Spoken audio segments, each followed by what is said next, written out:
Good morning, everybody. I'm laughing. Good morning. Because we're live on YouTube. We're live on TikTok. But it says it's Tuesday on YouTube.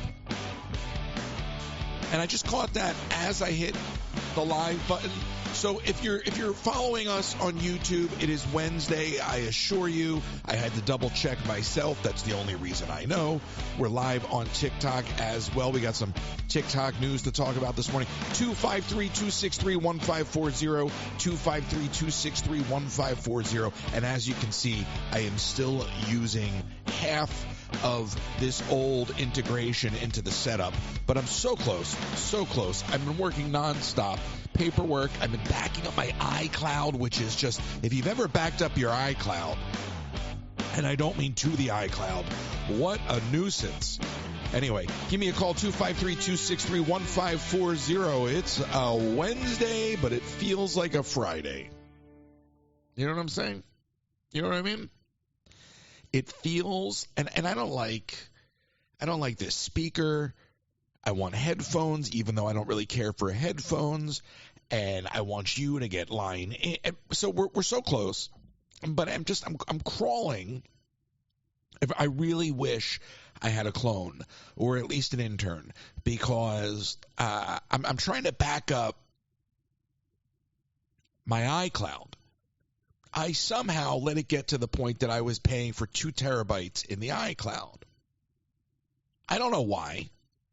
Because when I go to back up the iCloud and go look at everything in the iCloud and realize what it's going to take, because they only let you back up like 1,000 items at a time, instead of doing an entire backup, a 2 terabyte backup, which I've done. So whatever, I wanted to back up some particular videos and photos, and then I'm looking at all the stuff that's backed up in this 2 terabytes in the cloud, and I'm realizing who needs any of this stuff? Like, I'm talking about copies of replays, like how many streams of the part, and I don't want to give Apple $10 a month for nothing anymore. So I decided to just go through and back up, but I reached the point. Basically what's happening is I somehow let it get to 2 terabytes. And now I want to go back down to just the free plan because I don't need it. But I had everything on, and I'm looking at a 75 gig backup of a device. I mean, what is going on? So it just got out of control. And part of what I was trying to do with the business and everything in the new year is just get dialed in. So not everything is super exciting, but I'm sitting over here, and I'm trying to back stuff up. And then I realized at a certain point, if I got all the photos, I really don't care about the videos. I don't even care about the live photos. For the most part, with exception, with a few, but for the most part, I really just, as long as I had the photos, I'm good. But because I'm going from 2 terabytes back down to whatever it is, 5 gigabytes, I don't know how they do that. I'm assuming the oldest stuff goes first and only the most recent stuff will take up the 5 gigabytes. But then I probably should turn off. I don't know. It just got to be too much. So I'm doing that. I set up my controller over here. I consolidated my workflow for the most part over here. About 60 seconds. If there would have been a camera in the ceiling looking at me, 60 seconds before I started the show, I am just staring into the abyss because I had a realization that was going to solve a couple problems for me that I want to do today, and I can do today. I just need a $3 adapter, and I don't have it. So it'll be a good excuse to get a cup of coffee, go to Walmart. By the way, speaking of coffee, I did go get Dunkin' this morning because Dunkin' is our future sponsor. They still don't have the French crullers. In fact, they tell me that they're supposed to come Saturday. And I'm like, well, how do you know that? Who's project managing the donuts? So at some point I need to get somebody from Dunkin' on the show. I just want to understand, how does a Dunkin' inside of a Walmart get their donuts?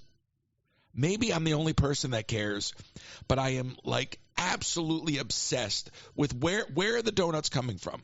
Is there just one baker in a warehouse and he's baking for all of Orange and Osceola County? I don't know. I just want to know. I'm curious. It's not like they're back there doing it. I know they can if they need to with limited ability, but they're not back back there in the Dunkin' Donuts and the Walmart there's no Fred back there. I maintain. 253-263-1540, 253-263-1540. So I have a legitimate cup today, which I'm very happy about. I don't know why the TikTok comments look weird, but they do. Now a couple things. There's a lot to unpack with TikTok. The last meeting that I had with TikTok in their headquarters, it was explained to us that if TikTok was going to go away, it would simply be a matter of time as the app were to degrade, and you would slowly have, your viewer experience would slowly start to unravel. Now they're saying we're going to turn it off. We're going to straight up turn it off Sunday if there's no resolution. So now ByteDance is threatening to literally turn off TikTok. Now here's the problem I have with this, and most of y'all probably haven't even thought about this because I don't think most people are, and I certainly don't hear anybody in the media talking about this. There are a ton of creators on the platform waiting for payments. I'm okay. The payment that I was waiting for, I don't know how everybody's cycle works and everybody gets their payments in different ways, but I saw today that I got my last, theoretically last payment from TikTok. I got today. But if you shut down that app Sunday and you don't let a lot of other creators, and I'm not speaking for myself now, I'm speaking for every other creator on the platform that may have funds pending, whether it's from the TikTok shop, the creator fund, subs, wherever it's coming from.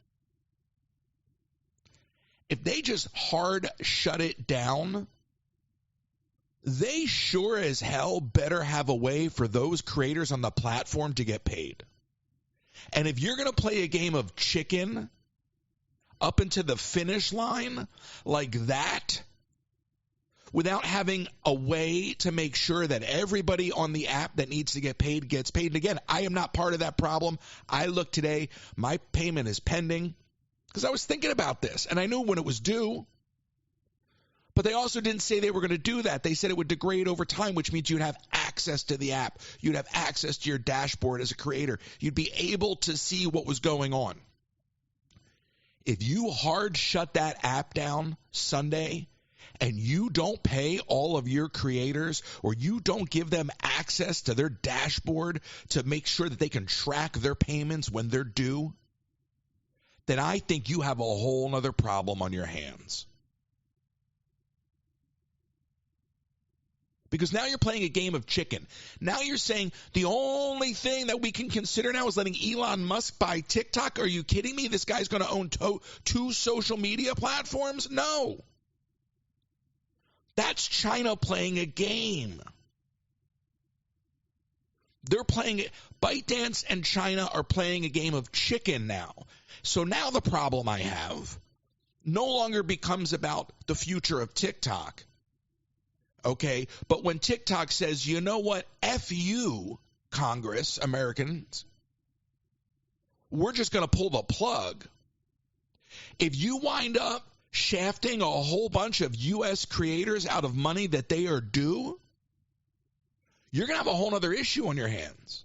And shame on you for threatening to pull the plug after you sat a whole bunch of creators in a room and told them that the app would degrade over time.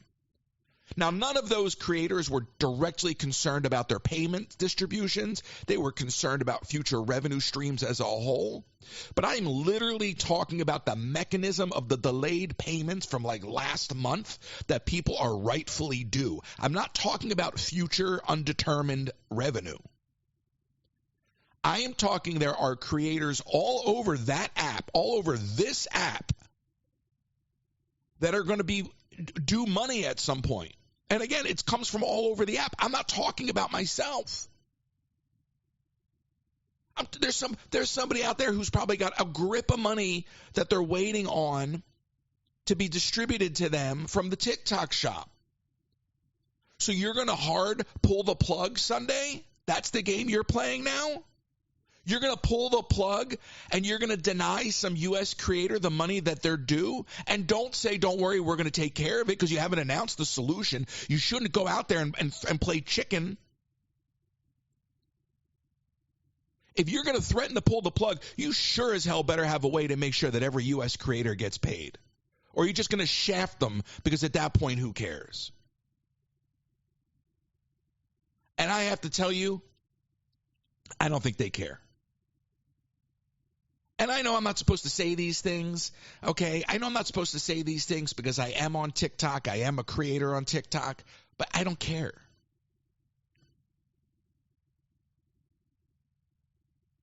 Because I'm going to call it the way I see it every time.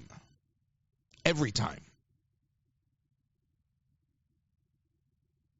And to suggest that Elon Musk is the only solution to your problems, to suggest that Elon Musk acquiring TikTok is somehow the resolution, as if there's not some sort of backdoor deal going on there.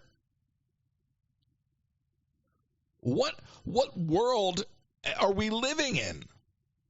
I mean, it's out of control. I feel like it's a bad comic book. And things are getting very dystopian.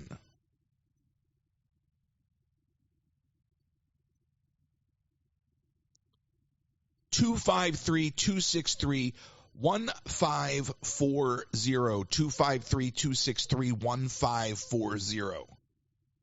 Mr. Wonderful says that he's the only one that has a real deal on the table. Meanwhile, China's saying, no, Elon Musk. There's a game being played, and I think the only thing that anyone should be concerned about at this point, if they're willing to pull the plug like that, is making sure that everybody gets their money that's due. Because I'm telling you, it's offset. In other words, there's a creator out there right now that's waiting on money from last month or last cycle, however you want to talk about it, however you want to define it. Okay, because it doesn't happen in real time, right? You know how net terms work. It's essentially the same thing. So there's processing time. And all I'm saying is, you made the comment that they'll be able to download their data.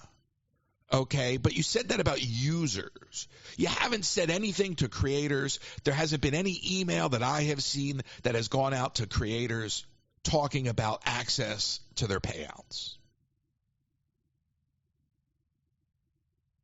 Now, see, at the end of the day, I would suggest that neither ByteDance nor Congress give two flying fish about anyone in the U.S. making money off of the app. They don't care about the creator economy. That's not what this is about for them. This is a U.S.-China debacle. That's all it is. And the idea of somehow saying Elon Musk is the solution to your problem should be the big reveal that it's all just a game that's being played at the top. So my question again is, if you pull the plug Sunday, and if you do, c'est la vie, but if you pull the plug Sunday, who's going to hold TikTok accountable for paying all of those creators? And I'm hearing all this coming out yesterday, so I don't even know if that notion is out there yet. I don't even know if that's being discussed. I don't know what part of that I may be missing. I don't know what's broke on the news this morning. If you have any updates, as always, 253-263-1540, 253-263-1540. I don't know what happens. Like I said, I'm fine personally. I'm fine. I saw this morning, it says processing, it says pending. I think by the time I get off the air, it'll have cleared. I'm cool for now. You know, but it makes me weary. I'm telling everybody I want to start a marathon.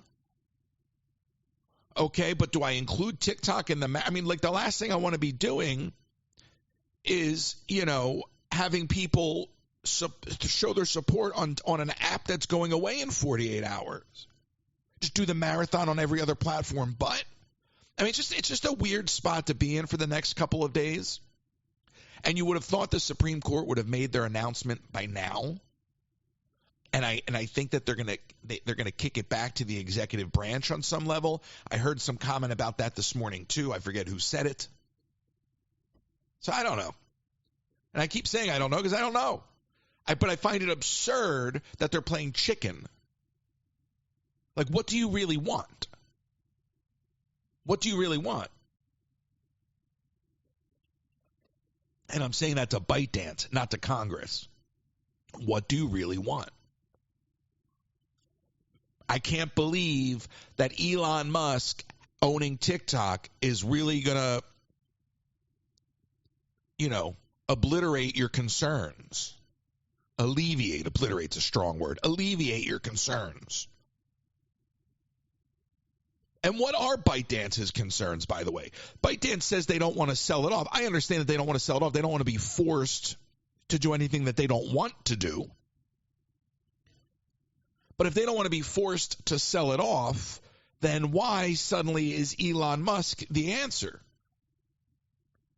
This whole time, up until the wire, you said there was no other way. We can't do it. Not only do we not want to do it, but technically it really can't be done in a swift and proper manner. Or quite frankly, any manner. This is literally what they said Friday in the hearing. So we're not going to spin it off. We're just going to shut it down. But they kept saying they were going to do it slowly. Now we're going to shut it down Sunday. We're going to pull the plug. We're going to redirect you to a site with information. And they're dangling this notion that Elon Musk is the only thing that can save it. Absurd. You hear the phrase like, what timeline is this? For real.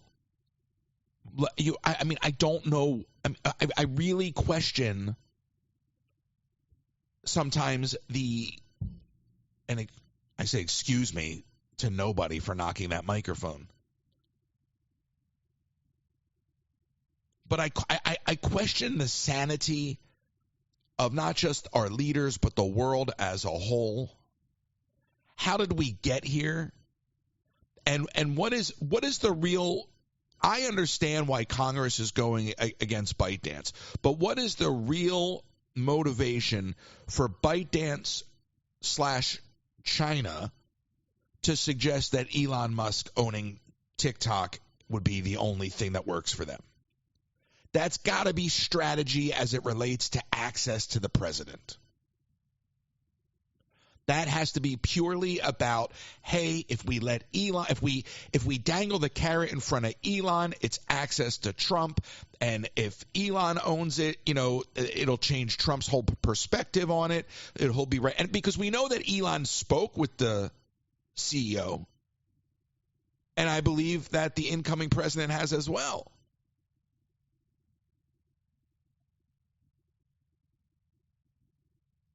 I don't get it. I don't get it. Originally, they were going to uninstall. You were going to just have a slowly sort of degrading viewer experience. You were going to slowly watch the app unravel as you can't get updates because it's not accessible in the store. Now, the app won't work, even if it's already installed. Users will be redirected to a website providing details about the ban. And this will all happen immediately Sunday when the ban takes effect.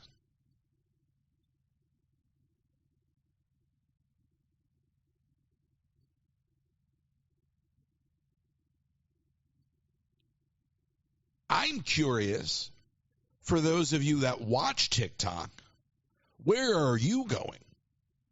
It's one thing to talk about where the creators are going, and a lot of that will be driven by the economics, and it always has been. But where are the viewers going? Because, what interests me there is how much of where the viewer goes will be based off of the viewer experience versus the creators they follow. In other words, there are some people, I would imagine, who will move to a platform if they want to watch a particular piece of content or a particular creator. There are other people that are very comfortable staying where they are and don't want to go elsewhere. But now, if this choice is completely taken away from you, and let's say you rely on TikTok not just to watch lives, but that's where you're scrolling. I mean, where are you going to go? Are you going to go to Instagram? Are you going to go to YouTube? Do you use YouTube Shorts? Does anybody use YouTube Shorts? And I don't mean to create. I mean to view. I know people get views on there and are monetizing it, but I just don't. I mean, it's just there will be a fragmentation in many respects. Viewers will disperse, creators will disperse, audiences will be depleted. Some people will not recover from it, unfortunately. And I think if you consider the fact that with TikTok, there are so many different types of business models.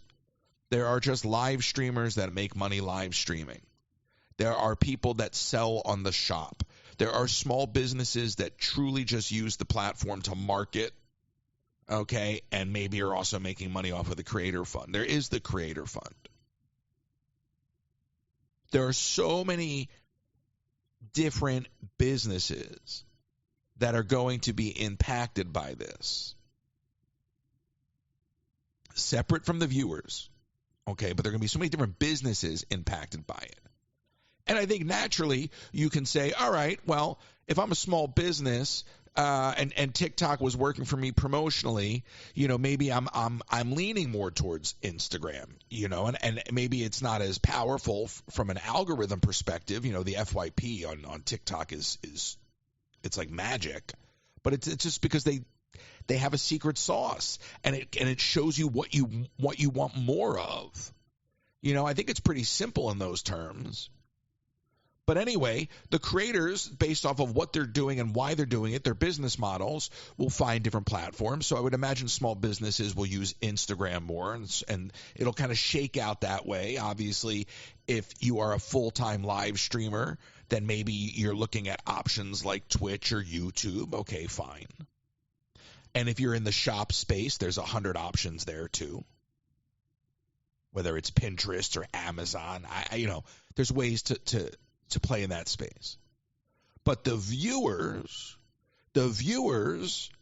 are going to what? Just go to the other places they already are. So their time that was now spent on TikTok doom scrolling or watching a live is going to get reallocated where? I mean, it seems to me that the real benefactor of all of this will be Meta, because they own Instagram, they have Snapchat, or they don't have Snapchat. Why did I think they had Snapchat? But they have Instagram, they have Facebook. I don't know what other apps they've got. I know they have other apps. I think they have WhatsApp, but that's not relative to this. But I think Meta is a huge benefactor. I would say that YouTube is a huge benefactor, but I feel like YouTube won the game a long time ago. So even as much as TikTok was doing their thing, it's funny. TikTok started out short form content, and then they started to go towards more long form content. Because I think at the end of the day, you can dominate the short form space. That's fantastic. But when it's all said and done, long form content is where the real value is for the business model, for the market as a whole. So I feel like YouTube has always been the dominant force. So I don't feel like anything can touch YouTube. Vimeo's out there lingering around. But I say all this because I'm fascinated to know from your perspective as a viewer, where do you go and why do you go there? I am just genuinely interested in viewing habits. Where do you go? And, irrespective of this and irrespective of watching whatever I'm doing, you pick up your phone throughout the day and there's that one app that you open first. And maybe it's TikTok, right? And it might very well be because might be on TikTok right now watching. But when that app, like when that space on your home screen is missing, where's your thumb going next? it's interesting how your muscle memory kind of factors into. Like the other day, I accidentally moved. I was cleaning up my phone, and as I told you earlier, and I went to go where I thought my email was, and I somehow moved the button to somewhere else, and it really threw me for a minute, because you start to get used to things. So it's curious to me where people will go and what will dictate it. I mean, it could be anything. It could be simply like, oh, I'm just gonna the next app next to my TikTok icon was YouTube, so I'll go there inherently. Or, you know what? I really like this particular podcast, so I'll just listen to more of that instead of watching lives. Like whatever it is. But I think that pulling the plug will inevitably spike other platforms. Probably pretty quickly. Right? I mean, it's almost like there'll be like what's the word? What's the word I'm looking for? Like an exodus, right? And you saw like that with Twitter and Blue Sky a little bit. But if they literally pull the plug, like you would think there will be a spike on other platforms. Not even from new users, just from users. Like all of those eyeballs are going to instantly jump somewhere else. It is very interesting to think of it from that perspective, at least for me. Because a dwindling of the app, you don't get that experience. A dwindling of the app, people it'll shed. Much like the experience will start to degrade, the viewership will shed, the creators will jump ship, so on and so forth. But if you just flip a switch and turn off TikTok, I mean, you're going to see these other platforms surge instantly. It'll be fascinating. And then you got to ask yourself then, at that point, if people start to see by people I mean the companies, not the creators, but if they start to see the economic benefit of the viewership spikes, then who's going to be in whose ear about what needs to stay and what needs to go?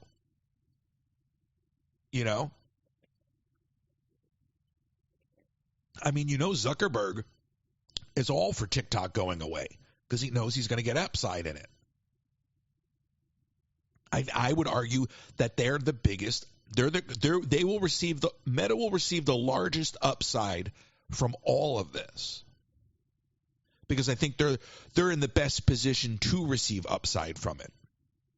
Like I said, YouTube sort of already dominates, so who's in line to benefit? Now, I personally, as somebody that uses a few platforms, I find that the way TikTok feeds your videos out there, your reels out there and whatnot, it's very different, and it's very hard to get growth off of. And they go about business a very different way in terms of sharing content to viewers. Whereas TikTok will they can literally turn on the faucet. I mean, your video can get a bump and then just get pushed.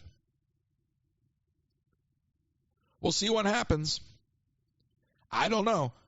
Mr. Wonderful, Elon Musk, shutting off the app. I don't know which of the three is the better option at this point in the game. I certainly don't like the notion of Elon Musk owning TikTok. I can't imagine anybody out there thinks that's a good idea. I'd love to hear from you if you do. 253-263-1540. And I'm refreshing because I know sometimes the phones are lying to me. 253-263-1540.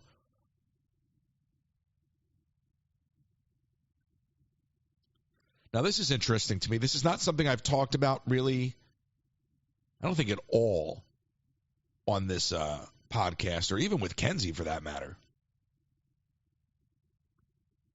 But this whole Blake Lively situation has now made its way into the Disney news of it all, because I guess there is something that was done in Deadpool with the Nice Pool character that is being directly tied to this whole case. And I guess this Justin Baldoni guy or whatever, I don't know what his name is, told Marvel and Disney to hold all documents and hand over all documents related to the development of the Nice Pool character. Because in the movie that he made with Blake Lively. In the credits, I guess Nice Pool is thanked. Now, my Mac just rebooted, which means if you're watching on YouTube, my entire computer just crashed, which means if you're watching on YouTube, you're not watching on YouTube. Now, what is that about? Like, my entire machine just crashed. I just, looked over as I was reading my notes, and my whole Mac just reset. Just crashed. What's up, Spenny? Just crashed. So, anyway, so much for the YouTube presentation today. Oh, yeah. I can't even get distracted by it because then I won't be able to continue with the show. So I'll solve that problem later. But apparently, the Ryan Reynolds had a name that he used for the, instead of saying that Nice Pool was played by Ryan Reynolds, it was played by, Gerard Reynolds or whatever dumb name it was. And then that person was thanked in the movie that Baldani did, whatever that movie is. I really don't want to know too much about this situation, but it's just bled into the Disney world. No pun intended. So bottom line is, I guess that there were shots being fired at this Justin Baldoni guy, Baldani, in the Deadpool movie, which seems rather tacky and overt, but maybe that just speaks to what you're dealing with. I personally never cared for Ryan Reynolds. I know that's probably an unpopular opinion. I've never been a Ryan Reynolds fan. I liked Van Wilder. If anybody remembers Van Wilder, it seems like a lifetime ago. But generally speaking, I think I've always found Ryan Reynolds to be a try too hard kind of guy. And a bit disingenuous. And he does a really, really good job of marketing himself, and he's really a savvy business guy. But I don't know. So this whole idea that they would take the time to troll this guy in Deadpool just seems so trite, so tacky, but completely unsurprising to me. That's just the way things seem to shake out. So we'll see how that story develops. Now, in other Disney movie news, Disney has announced a new live-action Lion King movie. Not a Mufasa sequel, which I think is called The Lion King anyway, so that kind of makes sense. Now, they haven't said what it's going to be. I got to believe it's Lion King 1.5, which I think last week I was like, why don't you do that? So we're getting another Lion King live-action movie from the Walt Disney Company. Thoughts? I don't have anything to say. Because if I say anything, it's going to turn into, oh, you're so negative. Everything you say is so negative. So I'm not going to say anything at all. I'm going to say I applaud Disney for continuing to tell stories. And I think as long as the stories are good, the people will watch them. And, oh boy. I'm holding back. I'm holding back. And because part of me didn't even think it was real. Like, part of me thought that was a joke. Because, again, you're like, well, you just made Mufasa. And I guess it did okay when it was all said and done, but is anybody asking for more? I mean, are we building a Lion King extended universe? Is that what's going on?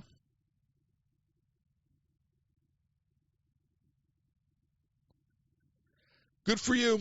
Good for you, Disney. Good job. I look forward to the new live-action Lion King movie that is not a sequel to Mufasa. That I'm going to put that in my calendar. Also, and this goes out to Leah because I know Leah's not listening. Leah tells me I can't stand the radio show. I said, why? She goes, well, I don't want to hear people call in. I don't want to hear what people have to say. I'm like, well, okay, that's fair. But, what about what I have to say? She's like, well, I don't really want to hear what you have to say either. Now, she didn't really say that, but I know that's how she feels. But she messages me the other day and says, and all I get is Royce in capital letters. What? No hello, nothing. There's a haunted mansion sipper of the bride in Disneyland. And she's like, how do I get this? I was like, I don't know. Ask somebody in Discord. Somebody in Discord's probably going to Disneyland or knows somebody. I don't want to ask the Discord anything. Well, put me on that list then. Anyway, I just found out that's a $40 sipper. It's a $40 sipper. In Tokyo, that would be an $18 sipper. What is this sipper doing for $40? Does it get me on the rides quicker? Does it get me free parking? Free bottle of water? I mean, maybe it comes with the bottle of water, so maybe that wasn't the best one. But it's kind of absurd. So now, Leah, even if I can get you this sipper, I don't want to, because for $40, I'm going to tell you privately what they can do with this sipper. $40 for a piece of injection molded plastic. Look, I love Disney. You file this all under Real Talk, but quite frankly, everything I say on this show is Real Talk. The biggest thing that keeps me from going into the parks these days are the Disney adults themselves. Whether it's in the audience, whether it's in the park, all of it. The FYP, all of it. I'm not talking about the regular viewers, right? But I'm talking about the Looney Tunes, which I know is not a Disney property, but that's not the point. The kind of people that are lined up for the last ride on T-Spin, it's just nutty to me.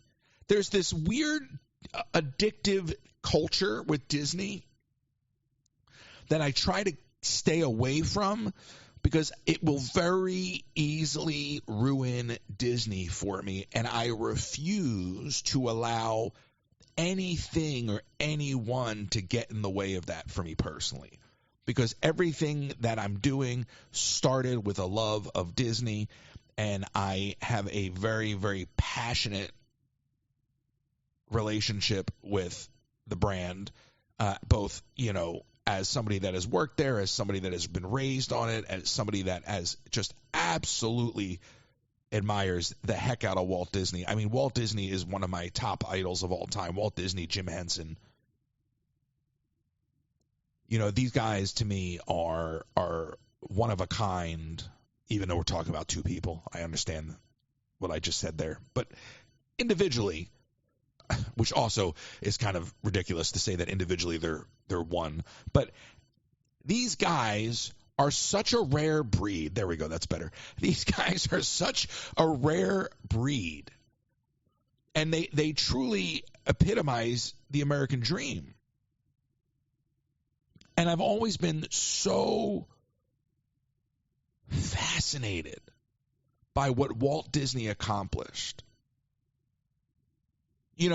And you have to really look at Walt Disney's legacy in different segments. You have to really understand and appreciate what this man accomplished, because it's very easy to see it through the lens of the brand that exists today as, this guy who started a company and it still exists and blah, blah, blah. But, it starts out with a guy that has a successful little business. He's creating content, we'll call it, because it wasn't called content back then. But he's creating content for clients. When he gets to the point that he has this character, Oswald the Lucky Rabbit, and Oswald gets stolen from him. So Walt gets knocked down. What does he do? He creates Mickey Mouse. Then you have to look at the development of Steamboat Willie and all of those films that started to introduce sound synchronization into animation. And you're like, all right, if we just stop right there, the guy created an iconic character and innovated new technology. But he didn't stop there. Then he dared to implement what he had developed into feature-length animation, which was not a thing. People said you can't sustain a movie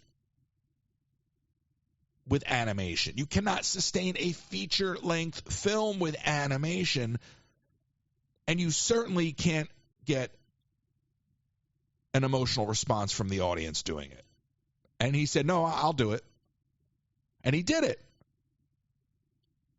But he didn't just do it. He took every bit of profit he made from every movie, whether we're talking Snow White, Pinocchio, whatever he was working on, and he kept pouring it back in. And they developed multiplane animation, which became a technique for creating depth. You can see some of this stuff when you go into studios, into the exhibit, to the One Man's Dream. And at this point, you're talking about a man that has now had successful feature-length animation, right? He's had his success in movies, right? Then he's dealing with, the unions, the unionization.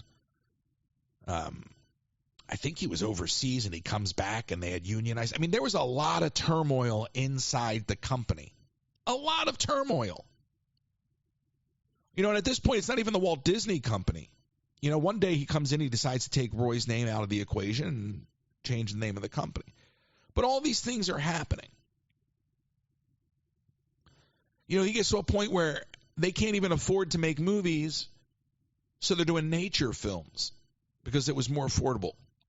All of these things happen at a certain point in Walt's legacy. Okay? And he hits a depression, and I'm not necessarily giving everything in the perfect order here, but I'm trying to give you a bit of a summation just from what I know personally, not personally, but what I know from the heart. And, he has a breakdown. And he's had all this great success in movies and, all these lavish premieres, and he's just accomplished so much. And he has a breakdown. And he becomes fascinated with trains. Right? And he builds this train in his backyard, and it's of the right scale that people can ride it. And he becomes enamored with trains. And this would become the catalyst for Mickey Mouse Park. Mickey Mouse Park was designed to be opened up in Burbank, not too far from the studio. But the city of Burbank rejected it, and I believe Walt stormed out of the meeting. They didn't want an amusement park. Now, mind you, that wouldn't have been terribly far from Griffith Park, where the carousel, which sparked the idea, sits. And it still sits there today. The fate of the carousel is unknown.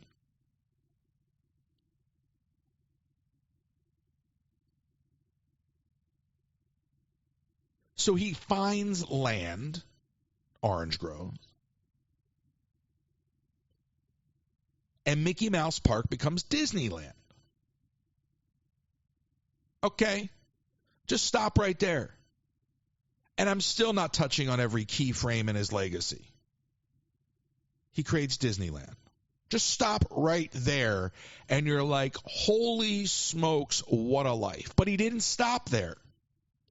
Because then he contributed to the 64-65 World's Fair, which then in turn contributed things back to Disneyland. And then with the success of Disneyland and the continued evolution of Disneyland, he said, you know what I'm going to do is I'm going to build the future city of tomorrow. And we're going to build it in Florida. And this Florida project is going to be secret. And when he committed to buying up the land, he knew that the only way to do it was to do it through a series of shell companies to hide that it was him doing it. By the time the press caught on that it was Walt Disney, he wound up paying more for the last few parcels, I don't know the exact size of the land, than he paid for everything else combined. But it was, I don't know the exact amount of land he acquired in the first grab, but currently Disney World sits at 40 square miles, 2/3 of which is ripe for development. He never saw what became the Magic Kingdom. He never saw what became Epcot. What he intended the Florida project to be was not another Disneyland.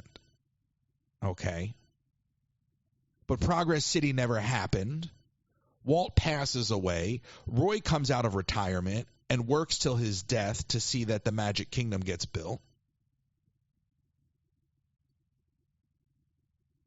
And then the company decides to build their version of Epcot as sort of a nod to Walt, because at that point the company still cared about Walt's legacy. That is the life of one man. One man accomplished all of that through so much adversity. Now, a different type of adversity that maybe you're dealing with or the next person's dealing with, but his own adversity nonetheless. Whether it was financiers turning him down, whether it was the city turning him down, whether it was his own demons, whatever it may have been. But one man accomplished all of that. And then you go and you look at Jim Henson, and you go, oh, wow, this guy was like a teenager. By the time he's in college, whatever it is, he's working for the local TV station. He's not even in his like 20s, and he's developed like the Sam and Friends characters, and he's doing TV commercials. You know, and from doing TV commercials, Kermit is born, and once Kermit is born and all that, you know, he winds up on SNL, and SNL becomes a blip in Muppet history and Jim Henson's history. Most people don't even talk about that. Those are my two catchphrases on the show. I don't know, and most people don't know. And I guess I'm most people. So Jim Henson goes on to develop Sesame Street, to develop Fraggle Rock, the Dark Crystal, not just the Muppet movies and all of the technical innovations that come along with all of these productions, but the what he had to do to get that first Muppet Show series out of the gate, how he had to take his whole team overseas to the UK.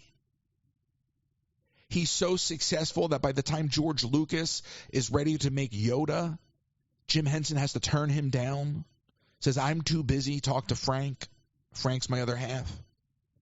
You know, so you look at a guy like Jim Henson, you look at a guy like Walt Disney, and you look at how much they crammed into their short lives, because both of those men died young. And you go, we don't have that. We don't even teach that. We don't even inspire that. We don't even encourage it. It's quite the opposite. We have made things so, despite all the information, all the technology, and all the global reach that we have with the internet, we have made these things so inaccessible, particularly here in this country.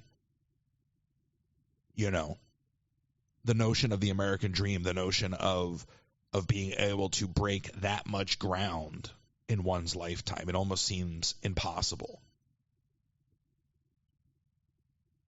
That is what I admire about Walt Disney. The fact that all of those innovations didn't just impact theme parks and motion pictures, but it impacted business, it impacted technology, it impacted transportation, it impacted the world. That is the reason that I love Disney. Not because of Space Mountain, even though it just turned 50. Not because of Mickey Mouse, even though I love Mickey. Not because of Oswald, even though I adore Oswald more than Mickey. Not because of the stories. Not because of the characters. Not because of the theme parks. Not because of the movies.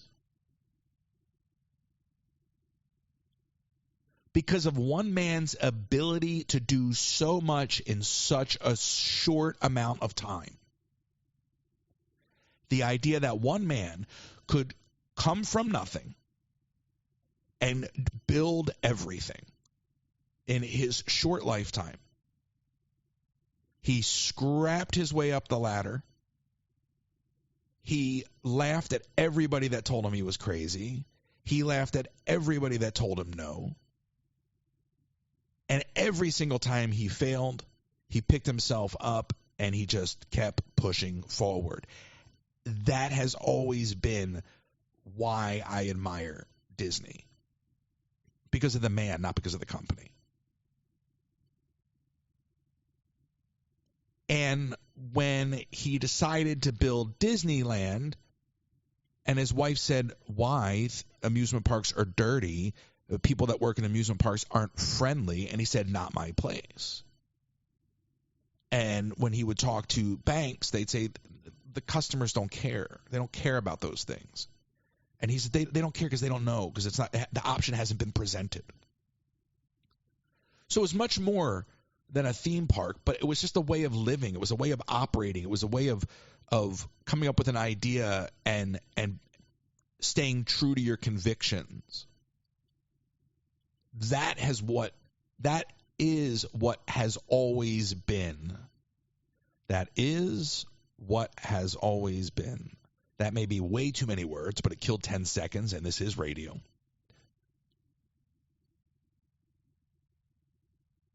That is what inspired me from the very beginning as a child, okay? That is what Walt Disney inspired in me, was all of the notion of all of those things, the notion that you could actually touch the world, the notion that you could actually, in such a short amount of time, have that much impact, that you could dare to be different and actually have fun making a living. You know, the reason that Walt Disney used special effects artists to build Disneyland is because they were the only ones that were capable of building the impossible. You couldn't go to an architect. You might have to hire an architect at some point. Obviously, you would have to hire an architect at some point, and you would have to hire steel workers and all of this. Okay, but from like a department head perspective, from a design perspective, he went right to the movie makers because he knew those were the only people that had the ability to create something so extraordinary.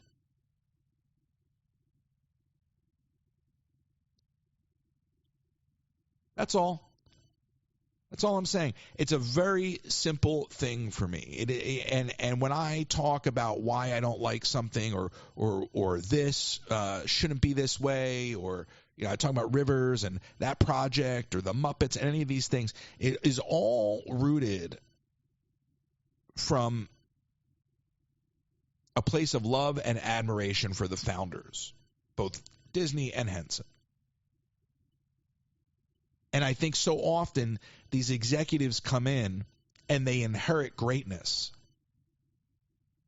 And then at some point they think they might have a little bit of it because they're given the keys to managing it. But I got news for you. As great as Michael Eisner was as a CEO, he wasn't 1% of a Jim Henson. He wasn't 1% of a Walt Disney. And if that's the case for him, then you can only imagine the fraction that I would assign to Bob Iger. So at a certain point, it has become very important for me to sort of disconnect my personal connection to Disney from what I've done with the audience and what I continue to do. Not wholly, But there's definitely been a conscious desire to sever it because it's very easily ruined by the toxic Disney adult mindset. And I am not somebody that wears mouse ears. If you look around my house or even behind me, it's littered with Disney stuff because I love characters. Okay? That's why I love Ellis so much, because he's a character. But it's very personal to me. It's very personal to me. And there's a lot more to that personal connection that I'd rather not share right now. But it's personal to me. And I just find that there's this weird thing going on. Twitter is just one of these places where I choose to doom scroll. And there's this thing going on with a lot of folks that have different accounts that I notice with Disney in the name. And they're making statements like, listen, I love the place, but I'm dialing it back a little bit. I think that there's a common, thank you. I guess I have a package.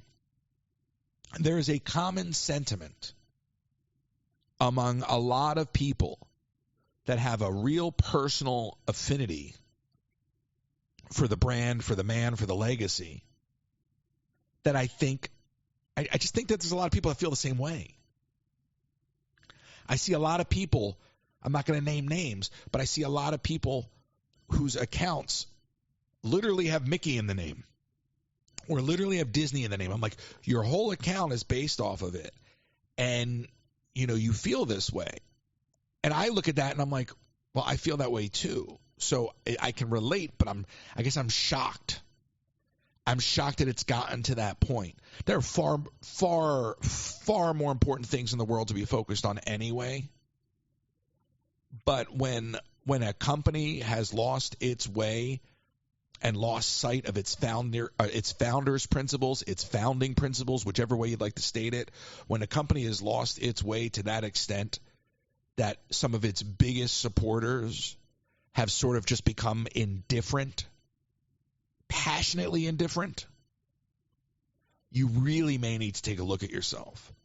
Because it goes back to that short-term versus long-term proposition. The short-term being, yes, we can raise prices and we can gouge and we can get $40 for a plastic sipper. But where's that ceiling? And when you hit that ceiling, the people that you would expect to bail you out, your most ardent supporters, the ones that are there for everything, they're not going to be there because they'll have already been gone.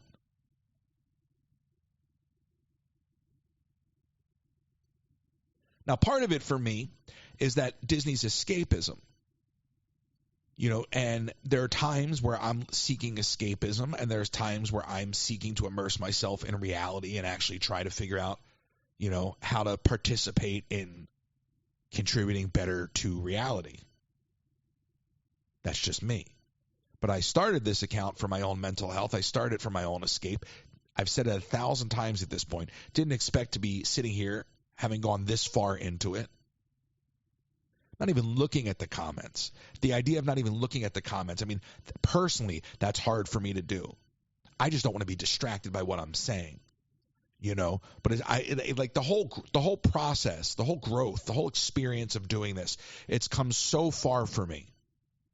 And as I've said yesterday, I've just learned to put my priorities and my mental health over everything.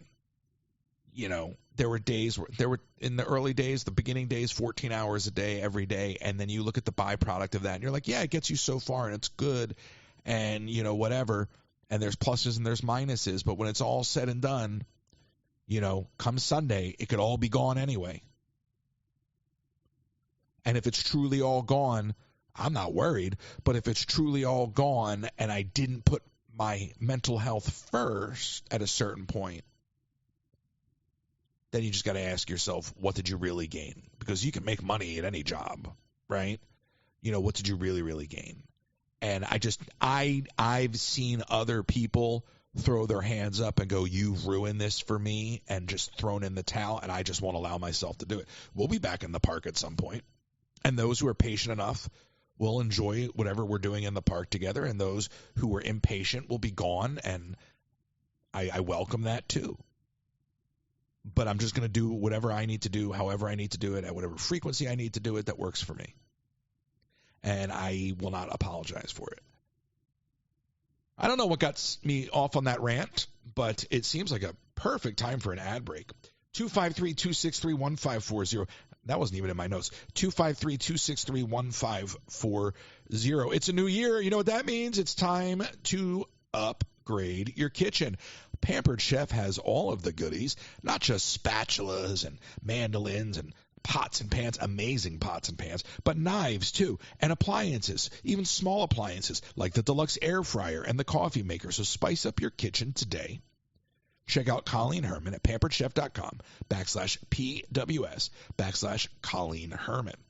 And with no estate plan, you could be leaving those you love the most with high taxes, probate fees, and an incomplete or divided estate and legal fights and fees. If you live in Florida, contact RK Law for a free consultation to discuss the options and tools you have available to protect your home, savings, and estates for those you love the most. To get started, send an email to russell@rklawpro.com, russell@rklawpro.com, or call 786-566-2456 today. And last-minute shipping from the parks, go check out my friends at the UPS store located right behind the Magic Kingdom at 6526 Old Brick Road, 6526 Old Brick Road. They don't just have shipping materials there and a copy set up. They've got a notary and P.O. boxes. They got the whole mishigas. So if you're local, go check them out. If you're in town and visiting and you need a last-minute shipping solution, maybe you bought too many lightsabers and you want to hide them from your spouse, then go to the UPS store located right behind the Magic Kingdom. And William.bailey will help you with all your travel needs. William.bailey at academytravel.com, William.bailey at academytravel.com, William.bailey at academytravel.com, or go to royces.com and fill out the travel form on my website. William will help you plan trips anywhere you want to go in the world, okay? And if you want to go to Disney World, go to Tokyo instead, all right? And we'll help you plan that. All right, there you go. There are the ads. Thank you. Hi. 253-263-1540, 253-263-1540. I started to second guess myself, and I'm trying to open my notes back up. Yeah. So that was the Disney portion of my rant. And then I have to say this. I was listening to the Pete Hegseth nonsense yesterday.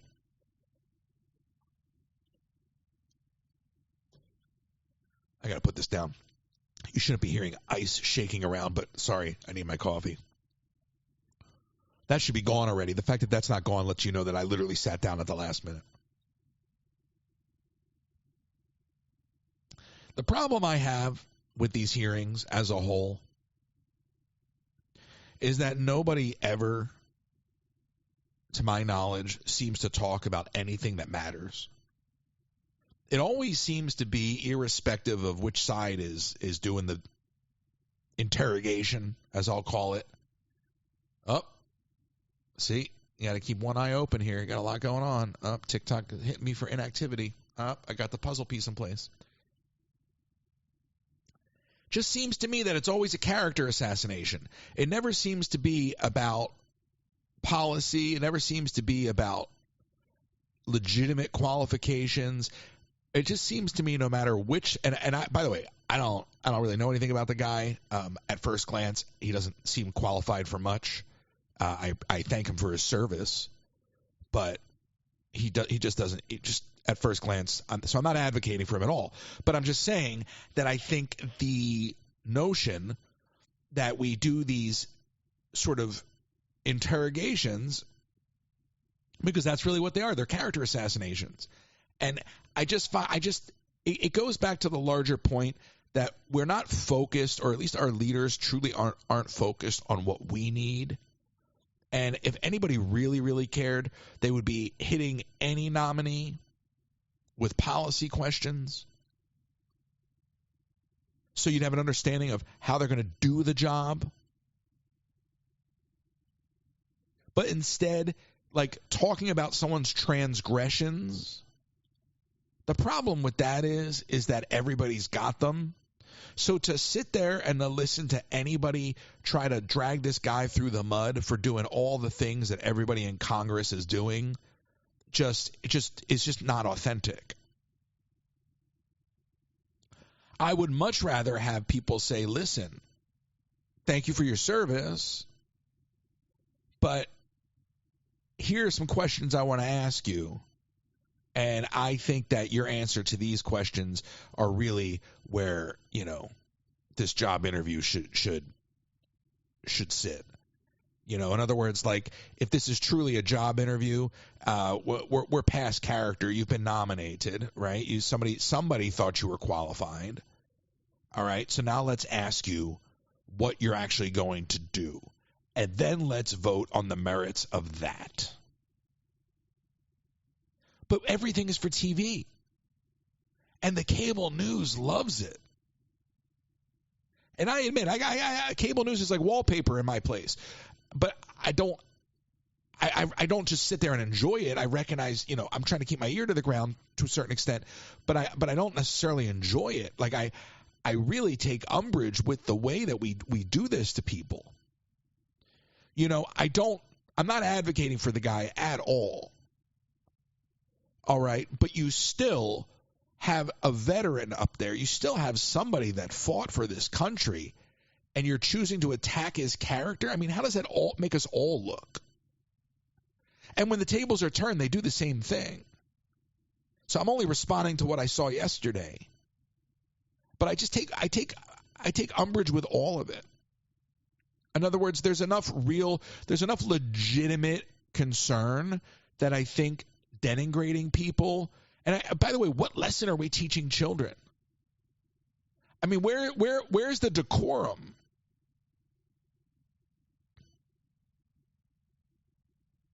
Again, not advocating for the guy at all, but it is certainly pathetic to watch our quote-unquote leaders attack each other for things that we know they're all up to. I don't find any of these guys to be genuine. I don't like any of them. I never have. Never have. I personally think that the two-party system is theatrics designed to divide. And I think at the end of the day, they play this game out there in front of everybody, but behind closed doors, they're all, having parties and hanging out and having a good time and a good old laugh. Because it's business. And it shouldn't be. Congress should not be a business. I don't think our legislators should be paid. I think we need to go back to legislators having full-time jobs. And they go to Congress and they vote, and then they go back to their job, whatever they're doing. Are you a farmer, a dry cleaner, you run a pizza shop, whatever you're up to, a gas station, whatever you're up to. And then you go back and you do your job. And then if we have that, at least we'll have leaders that, A, are real functioning working class individuals, so they have a better perspective on things. They also wouldn't be incentivized, okay, because we would gut that whole structure. And I would also tie laws to that so that, they can't get the wheels greased, when they get out of office. But I just think it needs to be basically, legislating needs to be a volunteer position, and there needs to be like little to no financial benefit from that position. You're on the air. Who's this? Hey, Royce. It's Melissa. How are you? Hi, Melissa. How are you?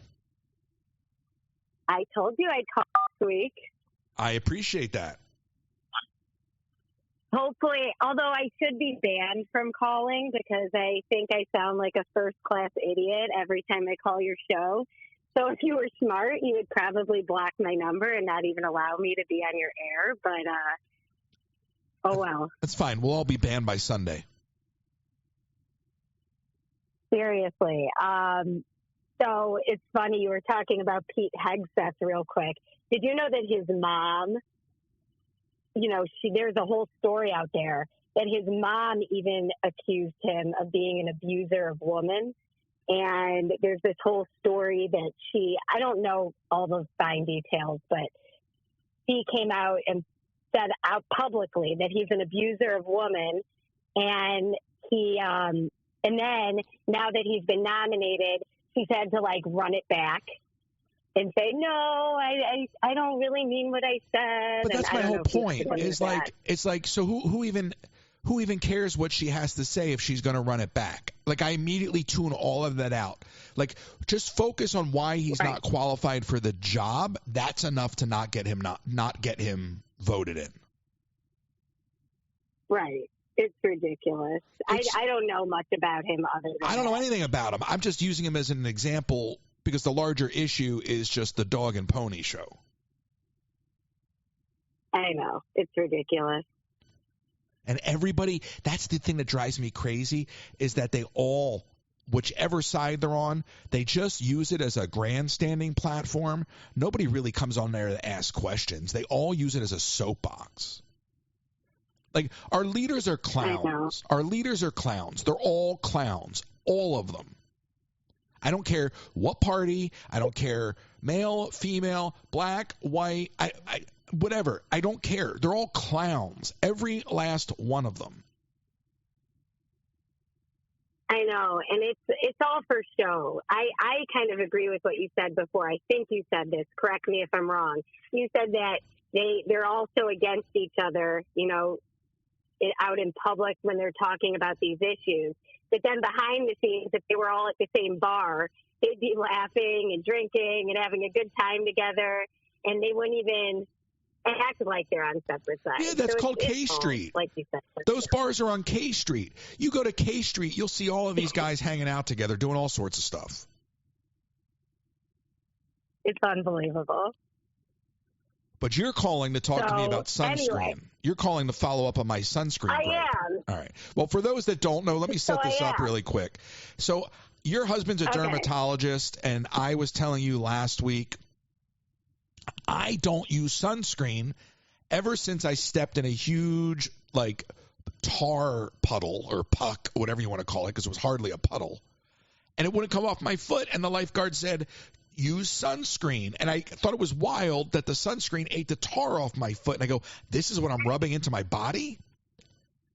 So you're here to tell me I'm wrong. So the floor is yours.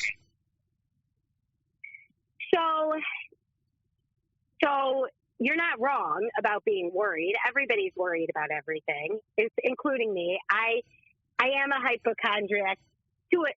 You know, not majorly, but it doesn't debilitate my life. But I think about all this stuff too.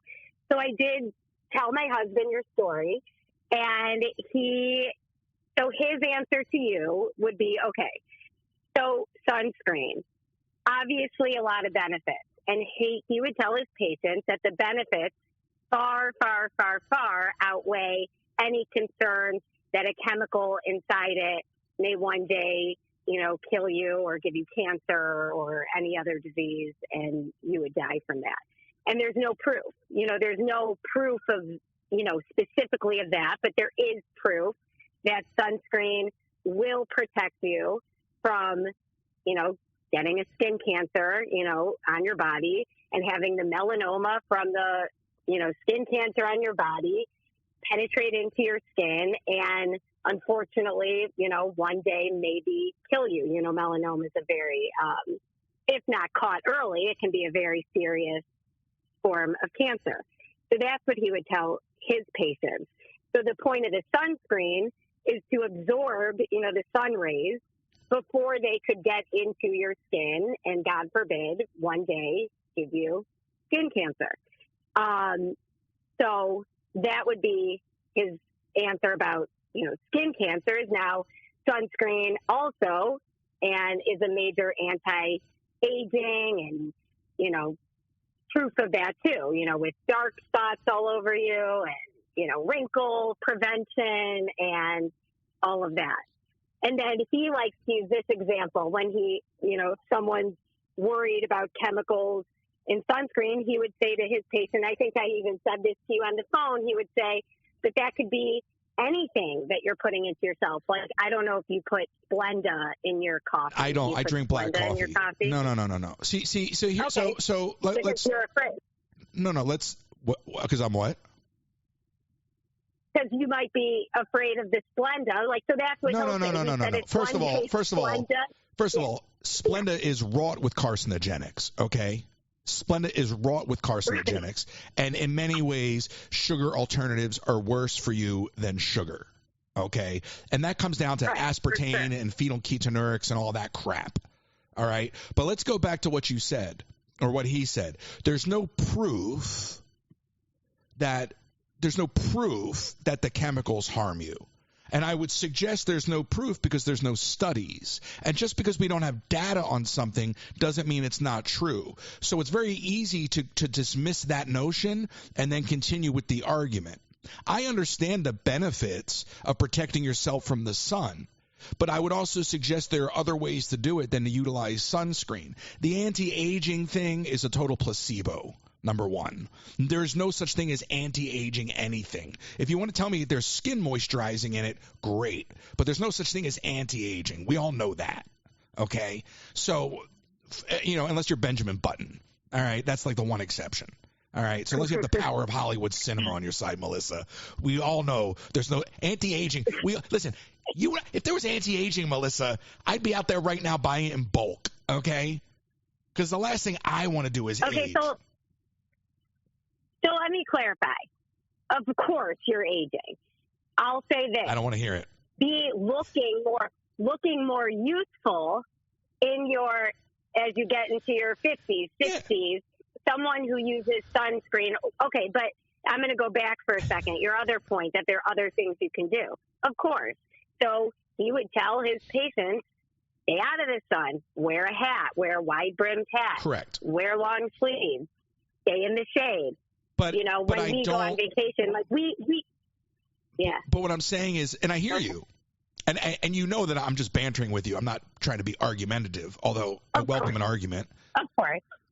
If your husband wants to call in and like actually argue with me, like I would just enjoy that for the value of radio. But it would all be for the spirit of getting somewhere in conversation. Because I was never in the debate club growing up, and I probably should have been. But my question is, if there's no proof of something, okay, then aren't I valid to be concerned about it? You use the Splenda analogy, but if there's literally, oh my God, why is Leah texting me? Like if there's literally, Leah, stop, you're distracting me. I don't even know what she's saying, but there's messages popping up on my phone, and I'm like, you have thoughts, and I'm in the middle of one. Like, so what's more important? She's probably telling you to hang up. She's probably telling you to hang up on me because I sound like an idiot. Well, what's more important? Her secondary thoughts, or the thoughts that are literally working their way out of my mouth and have now come to an abrupt stop because she just messaged me 3 times in the row. She couldn't even do that in a paragraph. Oh my God. I had to get 3 different pings. I don't know what she wrote. All right, but what I'm saying is this. Well, I'm sorry if I said something to offend her. No. I don't care what she said. I mean, I don't care if you offended her is what I mean. I mean, I'll offend her later. Don't worry about that. So what I'm saying is my concern, I think because there's no proof of it, that the concern should be legitimate because we don't know what we're putting into our bodies. I recognize with Splenda, I just don't like, by the way, putting anything in my coffee. That's the reason I don't do it. But I do recognize that sugar and sugar alternatives are bad for you, so I certainly try to minimize, the intake of those things. It's a lot harder with sugar, but I don't do diet drinks. I don't do sugar alternatives. So I think that that's okay to practice moderation. For sure. I mean, everything in moderation should be everybody's life motto, but so he'll tell his patients who come in concerned about this Splenda, he'll be like, once there's a study shown that Splenda does kill you, he says he'll be the first to die because he drinks so much coffee with Splenda. But, of course you're valid to be concerned about it. And I question, there was a period of time, I don't know, where this was a big talk. I think because benzene, I think the ingredient was benzene, was found in certain sunscreens, and benzene has been known to cause cancer. But I think now a lot of the sunscreens are made without this benzene in it. I could be wrong, but this is just coming to my head. But I also I don't trust the FDA. Like, I'm sorry. Like, I mean, it goes back to having to have a little control over what you put into your body and not relying on bureaucracy. And I appreciate what your husband's saying, and I appreciate the information. But I think, look, I just had a biopsy. There was a mole they scooped out, and they gave me the melon baller. That's what I like to call it. Right. Right. And it came back. It came back all good. Came back benign. I actually wasn't even worried about it. I had actually forgotten about it for a minute with everything else going on. So she called to tell me, and I was like, fantastic. Now, look, that's one biopsy, but I've been out in the sun. I'm usually running around moving. I'm very rarely standing in one place. There's been a lot of times where, I've had my head covered. I have a full head of hair also. So, like, from that perspective, I'm good. Really the most exposure I'm getting is on my arms and my legs. But I don't know. I mean, I feel like I'm okay. I don't know. So you got to do what works for you. And he'll tell his patients, too, because we were talking to last week about, pushing certain products, because of the, big pharma and everything. I mean, he does tell his patients, I don't care what you use. You know what I mean? Use whatever you want. If you want to go buy organic sunscreen and pay $50 for a small tube of sunscreen, go ahead, go do it. He doesn't try to push anything. He just, feels that it's better than nothing. But he also, like we said, he'll stay in the shade. Or it's funny because we've been to Disney World many times, and he can't stand it when we're in a line right in the sun. Right.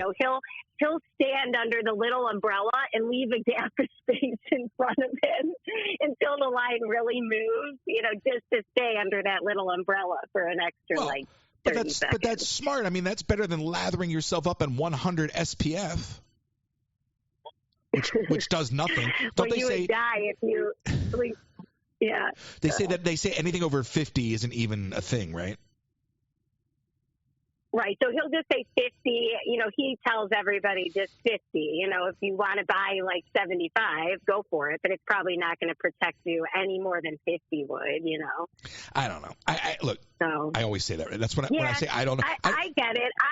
I think the larger issue is, and again, I hate this delay. I apologize. I think the larger issue is just we're so quick as consumers to put so many things into our body without thought. Right. No, it's I drive him crazy because I'm always like, is this safe? Is this dangerous? Should I be doing this? And I drive him crazy. I'm more like you, where I get worried about, all that stuff. But that's what he would, say to me, what I told you. So I'm just, kind of relaying the information. But I do use sunscreen. I mean, I use Neutrogena. So if Neutrogena one day comes out saying that all its products are bad, I'll also be the first to go. But God forbid. And I did ask him you were saying about the 5 prescriptions. And I did ask if that's normal, if he ever does that. And he said, obviously it's a patient-by-patient basis, but he says, yes, there are times where, you might need 5 prescriptions for something. And then he can't say what, you were given and why. But he did say that can happen. I'm trying to think what else. Well, and I appreciate that. And naturally, anything can happen. But my whole thing was you hit me with 5 prescriptions with no follow-up intended. So I'm supposed to take these 5 things. They're going to run out at some point. So it's going to be up to me to call in and get them refilled blindly. And so in a year's time, how are we going to evaluate that all 5 of these things are even effective? Right. No, that's a good point. I mean, he said at the end of the day, though, all this stuff, it just comes down to trusting your doctor, and a lot of people, that you got to trust your doctor. So if you like this person and think that what they're saying, then you just go with it. And the good news is she told you to come back in a year. So that probably means whatever is going on isn't super serious to the point where she needs to see you every few months or so. Let me tell you something. So that's good. I put toothpaste. I have this little thing on my leg. It's like basically must have been like an ingrown hair or whatever that then turns into almost like a I don't want to call it like a skin tag, but it's very small. I just put toothpaste on it and a Band-Aid over it, and I just usually never pay attention to it. It's just there, and I've accepted it. But if I actually treat it, toothpaste is the solve. I find toothpaste is such a great solution for skin-related issues. Well, everybody kind of has some home remedies or, things that take care of issues where, everybody's got their own things like that. That's funny, though, about the toothpaste. I didn't know that one. Yeah, but it also makes me think, because I don't know how, toothpaste, who knows what's in toothpaste? And I'm not saying not to use toothpaste. I'm not saying that at all. I'm just saying it goes back to the same concept of when we look at how much cancer has risen, at least in my lifetime, okay, you have to ask what are the contributing factors. And I just think we're so quick. I can speak, from personal family experience, how diet soda is an absolute toxin. Okay. I know. And what that can lead to.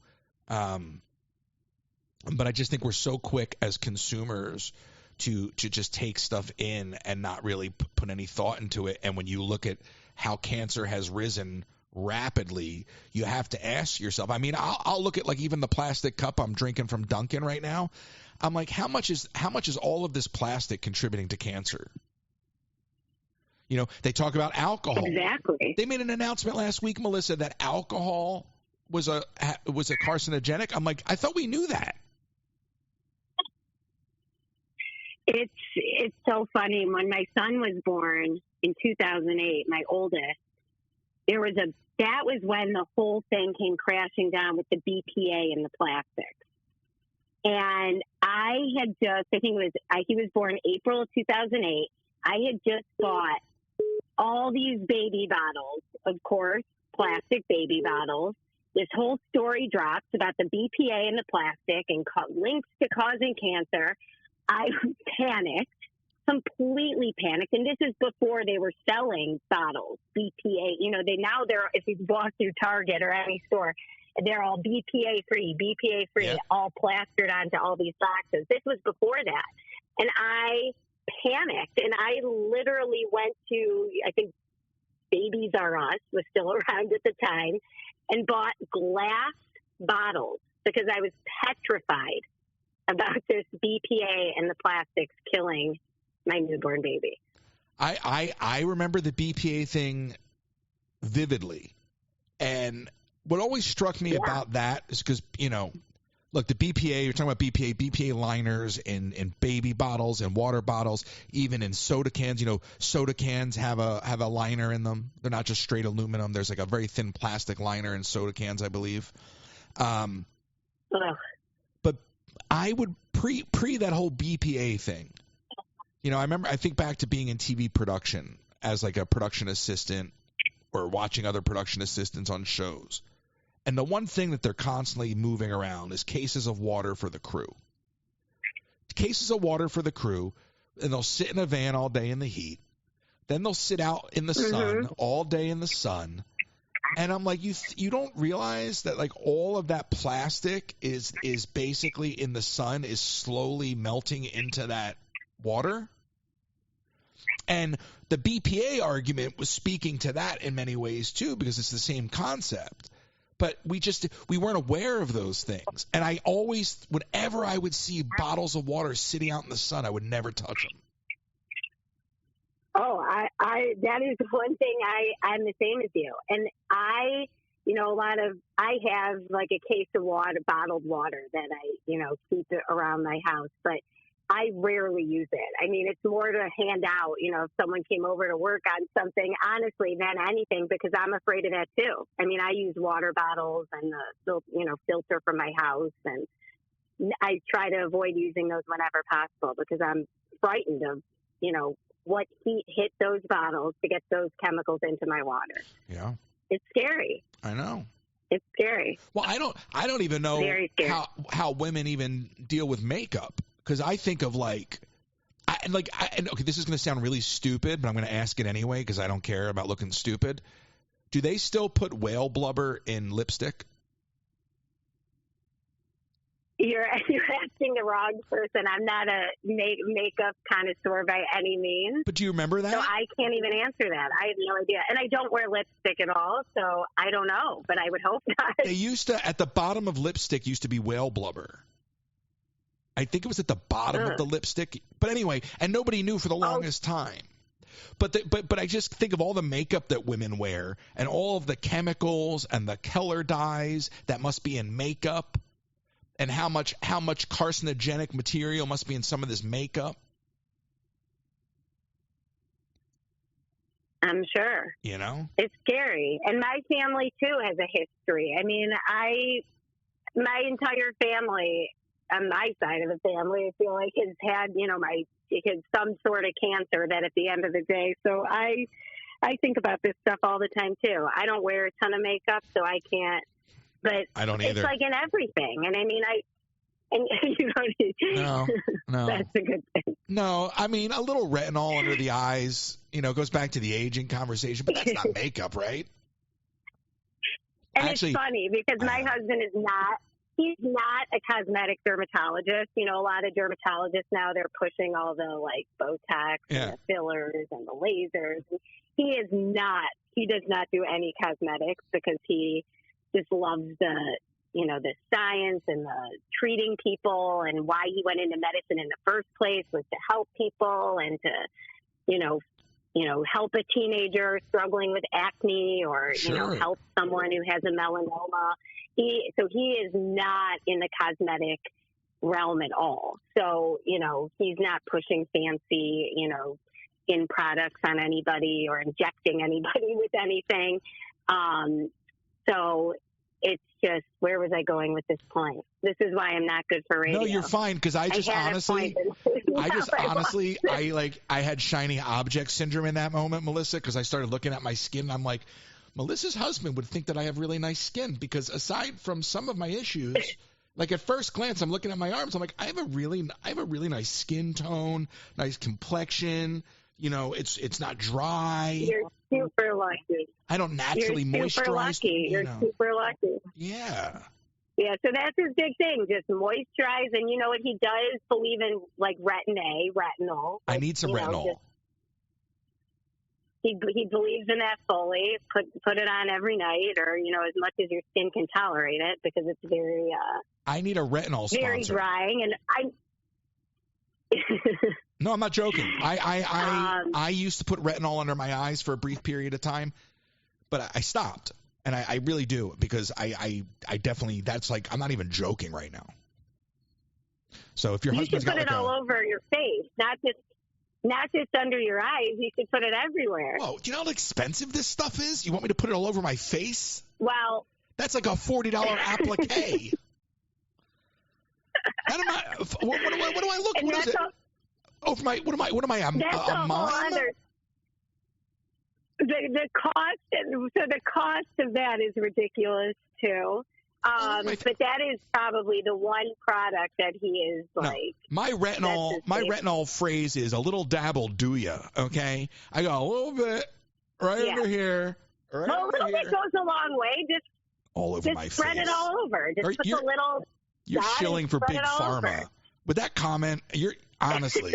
Because next you're going to be like, all over your face, and I have a brand I recommend. I can sense that coming. Okay, so there isn't. That's the thing.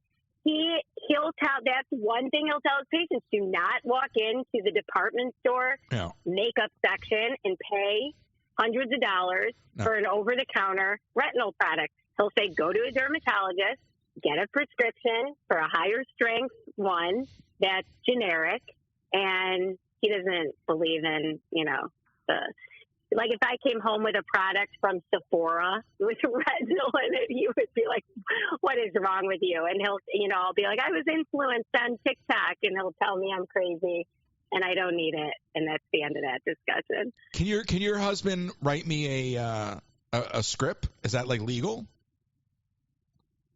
I mean, Probably well, shouldn't be it's discussing this. legal because he's a physician. Yeah, but he's not my and can doctor. do it, but, you know. Did you ask your dermatologist about it when you were there a few weeks ago?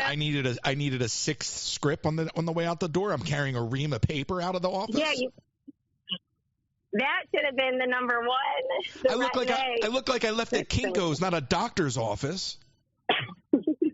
I'm serious. Like I'm like, can you bind these, please? Okay. So the only other thing you said was about the scalp and the seborrheic dermatitis, that thing. Yeah. He did say, Head and Shoulders, obviously, or Selsun Blue or something. Yeah, one of those over-the-counter can work for that. No. But there is a shampoo, prescription shampoo that she probably gave you, that she probably told you to use that would help with that. What's it, the Nizoral or whatever the heck it's called? Is it ketoconazole? What? What'd you just say, pterodactyl? Ketoconazole? That's a dinosaur. That's a dinosaur. Hilarious. No, I used to use Neutrogena T-Gel. I actually found Neutrogena T-Gel to be very effective. But you're putting tar in your head. I'm already trying to get tar off my feet. Now I'm putting it in my head. It's crazy. Listen, I appreciate the call. It's a good barrier against this. Listen, I appreciate the call. Sure. Tell your husband to tell one of his retinol salespeople to send me a lifetime supply of retinol, and I will talk about it endlessly, and I will even do a retinol live and show how I apply the retinol to the skin and how I put the lotion in the basket. We can have a whole beauty live. Oh yeah, great. Let's do that. How's Monday on TikTok sound for you? Monday on TikTok, does that sound good? Perfect. I'll be there. Monday on TikTok, right after they pull the plug. Oh my God, I'm afraid. You know what? It's exciting to me. The prospect of everything I built being pulled away from me is exciting to me because I've been there before in much bigger ways, and this to me is just a welcome challenge. I hear you. I don't believe it's going away. I mean, what's going to happen is it's like the Y2K when New Year's Eve in 2000 when we all were like, what's going to happen? Is it like at midnight? What is it, January 19th? Are we just going to open it and it's not going to be there anymore? I guess so. I don't know. I feel like they're full of it. But I also think that their actions. I do too. But I think that the way that ByteDance and China as a whole are handling this is only going to solidify the ban. Yeah. And I don't want Elon Musk owning Twitter and TikTok. Oh, my God. He's going to own everything soon. And he's an idiot. Like, he's not even a smart guy. I'm sorry. No, I'm not sorry. I take back the apology. He's definitely had a lot of, speaking of cosmetic dermatology or plastic surgery, I feel like he's had. The guy looks like one singular walking Botox injection. He does. No, he does. He looks so bloated, and I don't know if it's hot air or if it's injections. I really don't. Well, he may have had like a lift or some, that he could have went into the plastic side. Well, he needs a lift to another planet. That's the only lift he needs. I'm just so tired of seeing him popping up everywhere, and he's not an innovator. I think that's my real gripe with him is that he's like a fake entrepreneur. He's not a Mark Cuban. He's not a Jeff Bezos. No, it's scary because he's obviously intelligent. So it's scary. I've seen videos of those robots. I think so. I mean, doesn't he kind of have to be? I mean, I've seen videos of those robots, and nothing scares me more than those. But those robots aren't even truly autonomous. Those robots are being remote controlled by a human being right now. That's all show. Now, I get that at some point it'll get there. Fun fact, the very first iPhone that Steve Jobs presented on stage was not functioning. In fact, they couldn't get signal in the building. So they ran a cable up his sleeve and piped an image into the iPhone.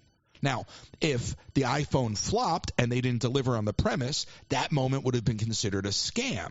But because he delivered on it, it wasn't. Those robots are the equivalent of that to me. Until you show me that they're fully functioning, that's all BS. Oh my God, it petrifies me. But I'm so glad you brought it up. Nothing scares me more than those robots. I'm so glad you brought it up because I have a guest coming on soon, and I don't think we're going to do it live. It's going to be a pre-recorded episode, and I think it's better to do these types of things that way. To specifically discuss the implementation of physical artificial intelligence. So what are we talking about there? We're not talking about just Chat GPT giving you a text response. We're talking about the implementation of AI into robotics. Oh my God. So we're talking about that space, Melissa, but we're talking about it in a real way, not in the way that Elon presented it for the purposes of marketing. We're going to talk to experts in the field from a leading company that's working with MIT to develop AI in the real world, physical AI. So I'm very excited. Cool. I'm going to sit down and do that interview next week and share it all with you. Cool. Quick question. Have you ever driven a Tesla before? No. Okay. And I'm saddened by the amount of Cybertrucks in my community. There's a really funny, I'm not going to repeat what I was going to say, but there's a very funny TikTok I reposted recently about people who drive Cybertrucks. I can't stand the Cybertruck, but Tesla, they have their self-driving functionality. Right. Where literally it could take you from where anywhere without even touching the steering wheel, which creeps me out. And that there's a little camera in the top. There's cameras all over that car, but there are cameras in the car that if the driver is using the self-driving functionality, the self-driving function while they're using the car, if the driver looks down at his or her cell phone, the car will start beeping and say, "Tap the wheel. If you do that again, basically, we're turning this feature off." It's very dystopian. How scary is that? That scares the crap out of me. That's very Orwellian. Yeah, exactly. And that's in most Teslas. It's in, because they have that self-driving. But think about this for a second. If that scares you, I'm going to go out on a limb and say you own an Amazon Echo. I don't, because I'm afraid of those too. But I'm afraid of my cell phone. I'm afraid of everything. I once had a conversation. I thought you were about to say you're afraid of yourself, and I was like, I hear you. I feel you. Well, that too. But I am afraid of my cell phone. I was having a conversation with my sister-in-law a few weeks back. Her husband was sick, and she was telling me what he had. We were just on the phone. I wasn't in an app. I wasn't on anything, just talking with my sister-in-law. 10 minutes later, I hang up the phone. I open, I think it was Facebook. Facebook. I open Facebook, and there's an ad. It was like a medical ad talking about the illness my brother-in-law had. I didn't Google it. No, because the mic is listening. I into my phone.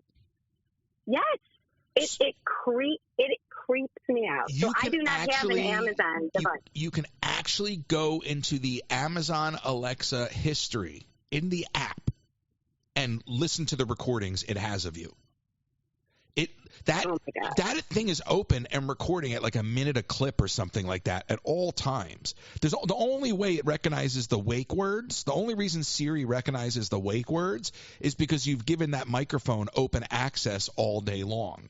So what's happening is when you're having those conversations, the microphone on your phone is hearing it and they're targeting ads towards you. It's not a coincidence. It's a business model.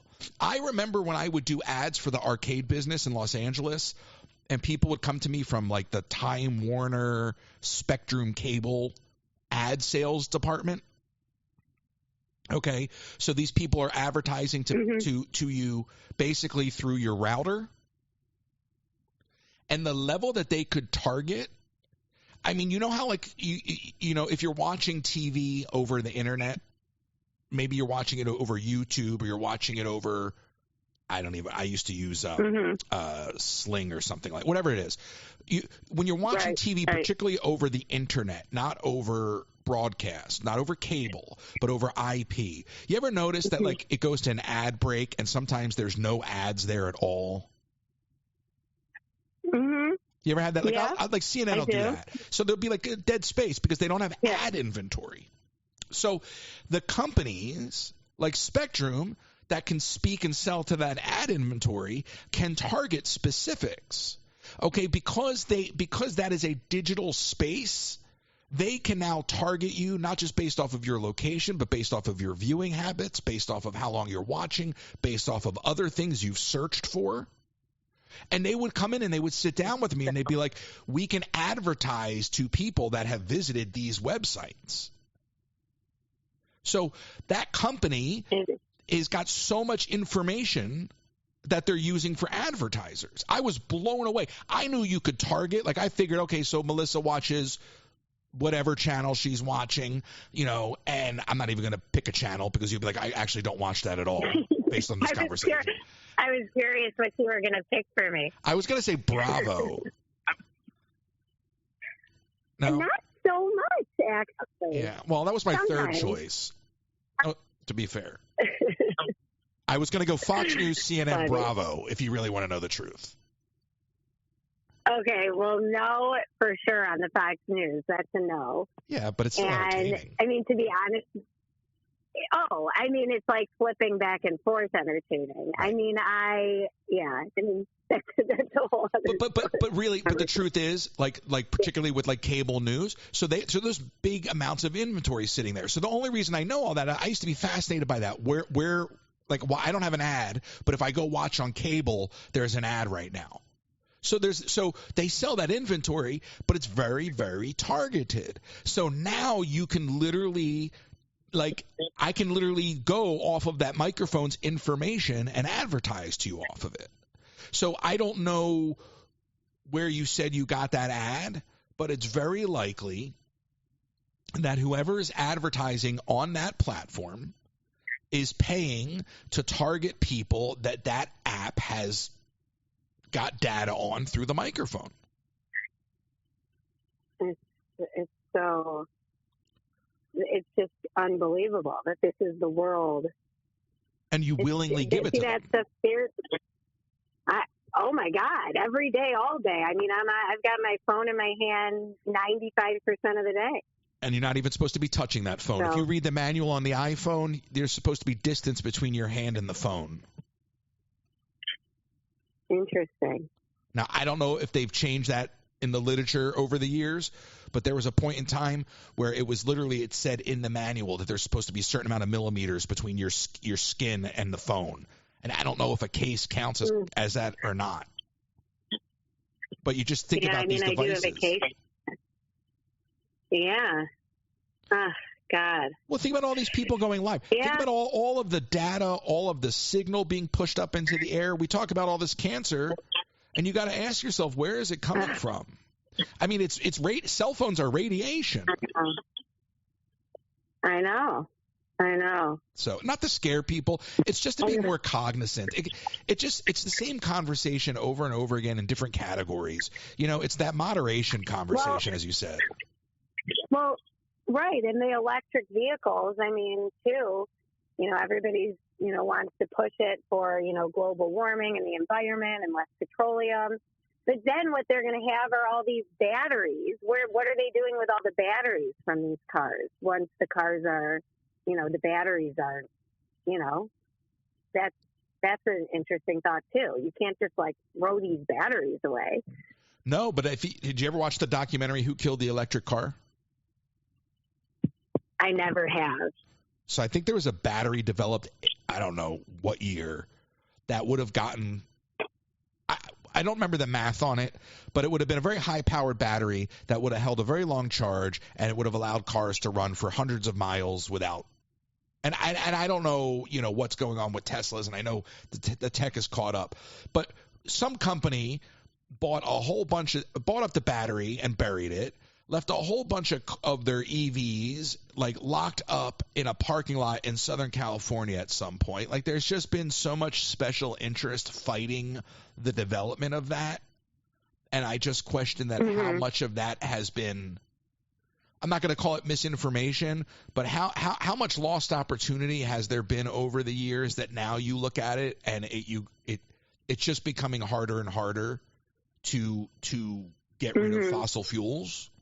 Not that we need to get rid of them completely, but getting the idea of having cars that run on electricity and not having cars that run on gas is a fantastic idea.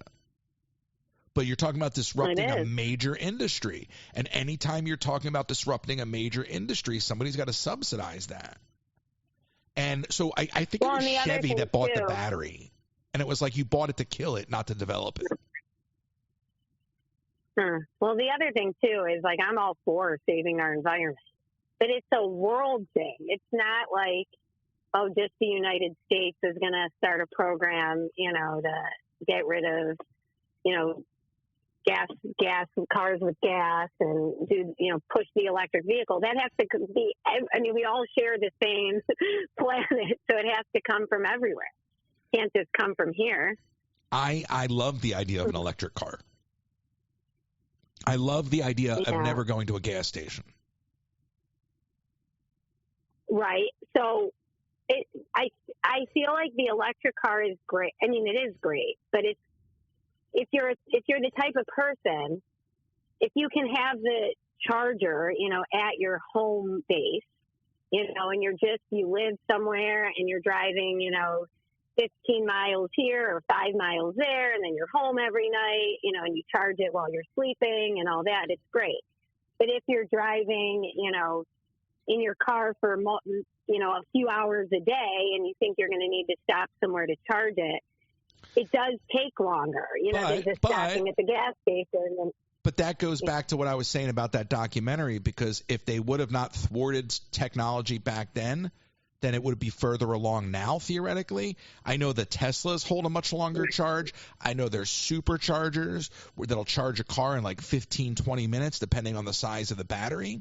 So having more of those stations everywhere, having higher capacity batteries with a longer life and a longer life cycle, because batteries have a recharge, right? So at a certain point, what's going to happen is the battery is going to reach end of life after so many recharges. I don't even know how that works with a battery. I don't know if there's a half-life. I don't know how that works. Okay, but I do know that there's cycles. So at a certain point, if somebody develops a battery that holds a higher charge, charges quicker, and can be charged and recharged longer, meaning having a longer battery life, then you can solve a lot of the problems you're talking about. On top of that, you could add solar trickle chargers to every car. I don't know. I'm getting hit with all these Florida spam calls. I don't know why. So you probably have people waiting to talk to you. No. This is on my phone. These aren't real calls. on your. Yeah, I don't. Gotcha. I'm getting spammed. So it's one of those things where your points are valid in how would you handle that, because you're talking about more e-waste, and then you're talking about, the environmental impact of more batteries and all of that. I don't know the math on what's worse with the fossil fuels or the batteries in the long run. Well, I don't either. I would go back to moderation. I would suggest that reducing the amount of fossil fuels that we use with our transportation is probably a really smart idea. And I would suggest that where people can use electric vehicles, it might be a pretty good idea. I notice people in my community using golf carts. Now, some of them are electric. I'm sure some of them are gas too. But nonetheless, I definitely see where I'm living, people driving golf carts to the Walmart, which I actually think is kind of cool. Right, it's so close. Yeah, but I love that because it is cool. It's like a village. That sounds so nice. I need to move to Orlando. I mean, I'm sitting here in 10 degrees right now. No, nobody needs – Florida's closed. Florida's closed. No, you don't want any of us transplants coming down. I would imagine. I mean, I'm in 10 degrees. You're in 10 degrees what? I'm in 10 degrees, and this morning I walked into my Starbucks, and this ties into Disney. They were blasting the Frozen soundtrack and all singing "Love Is an Open Door," and I'm like, "Did you play this because of how it feels outside?" And they go, "Oh, actually, no, we just love the soundtrack." I'm like, "Well, it's very fitting because it's literally frozen outside here." I love that. Now, I was going to say, I bet you a lot of people from California are going to pick up and relocate, and I don't know, how many people are going to opt to move to Florida, but I think about that, how many people are just going to leave the state, I heard Texas. I heard a lot of people might, hit up Texas. And I wondered that too. That's been a thing for a while. Can you imagine all these people? Yeah, and all these people who lived in the Palisades who have lost their homes, which is horrible. Are they going to want to rebuild in the same lot where they're, and risk this happening again? I don't know where people go during the rebuild process. In other words,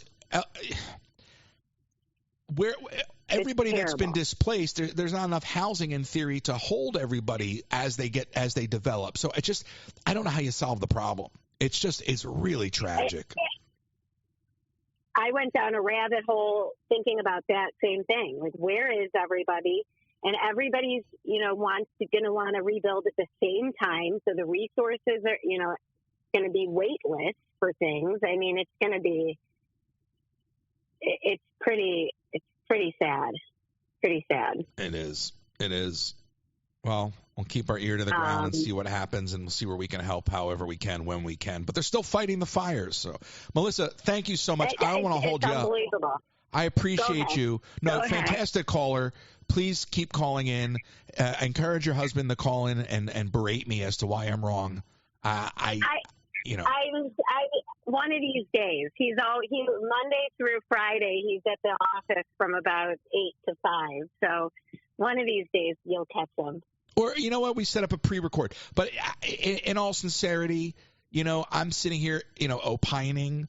But as I've said time and time before, and I'll continue to say, the real idea of laying this foundation is to bring on people to educate us all. Obviously, I include myself in that. So I'll sit here and opine, but I really do look forward to getting to the point where we can talk to people that can really inform us all and answer hard questions, because, look, a lot of this stuff is not binary, and that again, it goes right back to moderation. Right. So, all right. You have a great day. Right.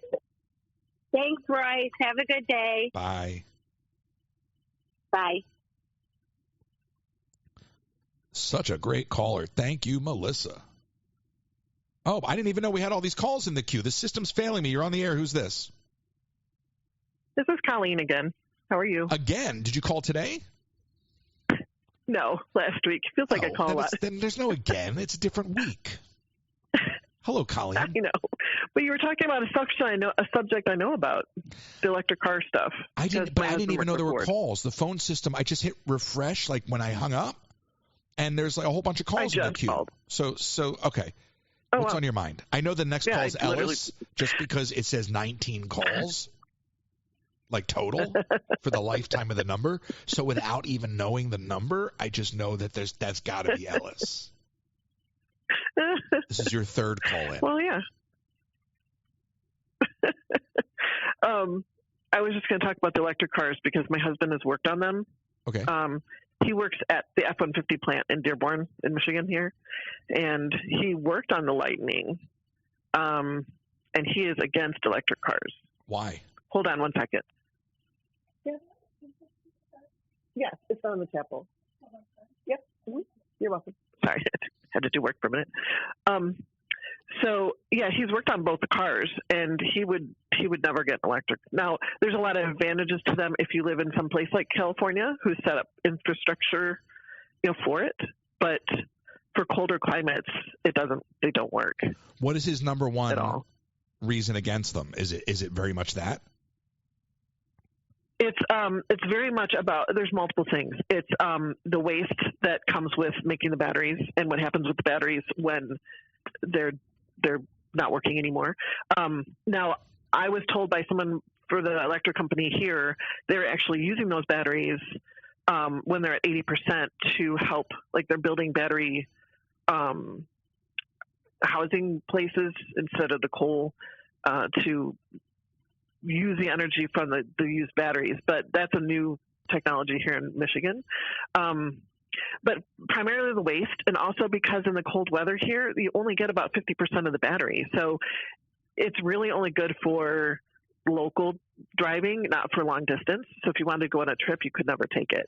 And one of the things that was interesting was one of the higher-ups from this company that he works for, I think I mentioned it before, but they wanted to prove that you could take the Lightning to Texas. And he ended up proving that you couldn't drive it from Michigan to Texas because there weren't enough places to plug in to get more energy. Yeah, but that's not a good answer. That long distance. Like, that's not a good answer. It's not, but we're not set up. And in the cold weather, like if you have, like up here, it's cold half the time, right? And if you can't drive your vehicle, like you would have to have a backup gas vehicle to drive in the winter if you wanted to go any kind of distance. I get that. Like I can appreciate what you're saying there, but just from the idea of, we don't have the charging infrastructure. Well, if that's the barrier, then there's a solution to that. Clearly. Well, it's not just that. It was how long it took, like to charge up. I see these cars in Disney Springs. They charge in 15 minutes on the superchargers. And what kind of climate are you living in? Yeah, but I'm talking about this climate. So if imagine, I know, but I'm talking about Michigan climate. I know, but what I'm saying is, but going back to moderation, if it's not a solution in Michigan, right, but maybe it works better in Florida, right? Imagine the impact that could have if we could take places where it's viable and implement it better. So here's the what really would work the best, I think, is the hybrids that have been out but have been discounted, where you use mostly energy, but then you can fill up with gas when you need to. Those are ideal. My parents had one. My dad got like 90 miles to the gallon, like, or more, like, you know. Those really are the ideal, and that's what anyone up here in the auto industry will tell you. Well, that makes perfect sense. They will tell you that hybrids are the way to go. Yeah, but I mean that goes right back to the moderation thing again, right? So there's a balance there. Correct. But I'm fascinated by the idea that the waste associated with the battery is more harmful than the amount of gas that a car would ingest, and then obviously, you know. Well, it's not even just the waste. It's what they have to do to build the battery, and what kind of resources they have to get to build the battery. That's also part of the equation on that. And I've heard that before, but I would literally love to see, like, I don't know if there's a study out there. I've never even looked, but it'd be fascinating to look at that. In other words, so how long is the average car on the road? What is the average lifetime gas consumption of a car like that? What is the, I guess you would call it the carbon output, or what is the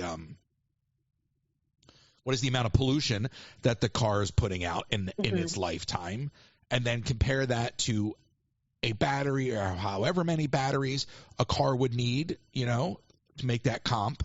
Right. And then go, all right, well, what is the waste associated with it? Like, I would just be very curious to see what those numbers are. I have a very hard time believing that the amount of gas that one car uses in its lifetime and the amount of pollution associated with it can't be offset by the right kind of battery. I'm not saying the batteries we have today, but I'm saying with the right kind of technology, I can't imagine that we couldn't create that benefit. I mean, you're right. And I will say, though, like the plant here has gone from 3 shifts down to 1 because no one's buying them. And it's, I don't know. But I will tell you a funny story, though, with my parents. They had the hybrid. And I always say it's not cheaper to have an electric car because you're still paying electric, and people forget that. and my dad didn't believe me, but when they got rid of their hybrid, they would plug it into their house, and when they got rid of it, they ended up getting a total gas, because they didn't have hybrids at the time and ready. And DTE, which is the electric company here, actually called my parents and asked if there was a problem with their meter because their electric use went down so much. Wow. Yeah, wow. Like their bill was ridiculously lower, and they actually called and asked if my parents' meter wasn't working. They're like, did you go off the grid on us? Because we're going to have to report you to the feds. Right. So when people say it's cheaper, it's really not, because you're still going to pay for the electric versus the gas. No, I get it. I just would love to see the people numbers. Want, it goes back to, like, I was talking to Melissa about studies. Like, it's very easy for people to say things in all sectors, right? Yeah. I'm not personalizing it, but I'd be curious to see what the real numbers show. And also, again, what I think is fascinating is it's like, we live in Michigan, we live in the car, of the world, the car, whatever, city of the world. And when we were in California, we were sitting in a pool, and we're talking, and they're like, "Oh, you from Detroit? Oh, you must love electric cars." And we're like, "No, we hate them." They're like, "What?" And it was to us, the difference in how people feel about cars is so subjective to where you live, and it was fascinating to us because they are so built up for the infrastructure, and we are not built for that. So it's just it was fascinating to me. It's weird that they would think that. I would naturally think you wouldn't like them because they're eroding traditional business. But see, California they're all electric, and they can't imagine life without an electric car. Yeah, but they're not all electric in California. I mean, they're really not. I mean, like, the infrastructure is there. But where we were. No, I know, but I'm just saying, like the majority of the cars on the road in California are gas cars. They're not electric cars. Right. Yeah, and we were in La Quinta, so we were like, in the ritzy parts. But it was just fascinating to me. Well, excuse me. I didn't realize you were staying at the Ritz. Well, it was a pampered chef trip. I wasn't paying. Oh, pampered at the Ritz. I didn't realize I was talking to the Colleen. But you understand. Stop. But you understand, like, how much just in just with the right desire to development, the right battery, just using it in California and Florida where environmentally it might make sense, like how much of an upside we can have on our environment, and how that shouldn't be politicized. And I understand from any business perspective that when things are going to come in and disrupt the way you're doing things, it literally doesn't make sense sometimes, because you're like, well, who's going to foot the bill? Well, here's another thing that people don't think about that we dealt with not that long ago, not us personally because we don't have an electric vehicle, but what people in our area discovered was, if you have an electric vehicle and your power grid goes down, it's not like you can just run and get some gas, walk to the gas station and get gas to move the car. So if you have all electric, and that's where I think that there's a lot that has to be thought of before we can go all electric, because call an Uber. There are a lot of flaws to them, pros, but there's a lot of flaws as well. Yeah, I know. Call an Uber with an electric car that can't plug in. No, call an Uber. If you can't drive your electric car during the blackout and you got to get to work, call an Uber. Yeah, but the Uber might have an electric car and also can't plug in. Then what do you do? Next. But I mean, if we're all electric, that's what I'm saying, which is what they want us to do, is go all electric. Well, if we're all electric, but if we were all, you can't. Yeah. But now what you're doing is you're conflating realities in these hypothetical realities we're playing with. It can happen. No, but because if we actually were fully electric, then we would have an infrastructure for that, and we would have reserves for that. And you would have solar charging functionality. So we wouldn't get that far without it. But to your point, to play the opposite side of that, with the current leadership that we've got in this country, and I mean at the state and federal level, I wouldn't trust any of them to ensure that anything is there. Nope. Oh, God, no. Mm-mm. I can't. Nope. I mean, I'm telling you, I think we need to get rid of all of our leaders. I don't know how you do that. I agree. But I like Thanos snapping his fingers, all of them. And I want working class individuals making all of the decisions. People that actually know what it's like to wake up in the morning and go, oh, my God, how am I going to get through the day? You know what I mean? Not the Did you ever watch Designated Survivor when it was on? What? Did you ever watch Designated Survivor when it was on TV? No. That was a show. I don't know if you know anything about it, but it was a show about how it was during a State of the Union, and everyone was in the Capitol, and it got bombed, and everyone died except for the Designated Survivor. Aren't you at a church right now? Yeah. Yeah, count your blessings. Myself. Jeez. Just saying, this was a show. I know. It makes you think like that. You know, they had to start all over. I think you're in too holy of a place to have this conversation right now. What was the name of the show? Designated Survivor. No, me thinking we're talking about the game show, reality show Survivor, only to find out it's a scripted program. No. What channel was it on? No, Designated Survivor. It was on Channel 4, I believe. Thank you. What channel was it on? I think Netflix took it over because it. Oh, so Channel 4 doesn't mean anything to me because Channel 4 here is not Channel 4. I'm sorry. NBC. I'm sorry, NBC. Never heard of it. Like most NBC shows, I've never heard of it. Is it new? Well, it's been off the air for a while. Netflix took it over when it got canned. Never heard of it. So, but it's really good. You know, I'm in a church. I didn't.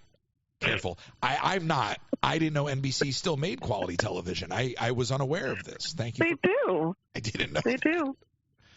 I'm pretty sure that's not accurate. They do. No. All right. Well, they don't anymore because you told me it's on Netflix. Colleen, thank you. Your Pampered Chef box is sitting here. I told you I'm not opening it until I know you're on the live, and I haven't done anything but radio shows, so we'll get there shortly. Right. I'll talk to you soon. Okay. I'll message you or you message me, and I think this is Ellis. So we're going to keep the calls going. Have fun. Have a good day. You too. Thank you for calling again. Bye. Bye. Yeah. Bye. Bye. She's so sweet and it's so fun. Oh, I almost hit drop. You're on the air. Who's this? Hello, Royce. Who's this? Who's this? This is Royce. Who's this? Yeah, it's Ellis. Ellis who? Yeah. I'm sorry, Ellis who? Huh? I will be ELTS. Ellis, you got to turn down the radio because I'm getting a lot of feedback. And by radio, I mean whatever device you're listening on. I will be ELTS. You're spelling your last name? Yeah, well, that you were asking who I was. All right. When you're done laughing, let me know. I'm done laughing. All right. So why are you calling? What's up? Nothing. I was just calling to say that I think we were talking about coming down next October for Halloween and then maybe staying for the next day after Halloween for when they get ready for Christmas. Or I think they go straight to Christmas after Halloween, right? I'm sorry, this call can't be completed as dialed. Please hang up and try again. For assistance, hang up and then dial an operator. Beep. So you're calling me on a live radio show to have a personal conversation about your next Disney vacation?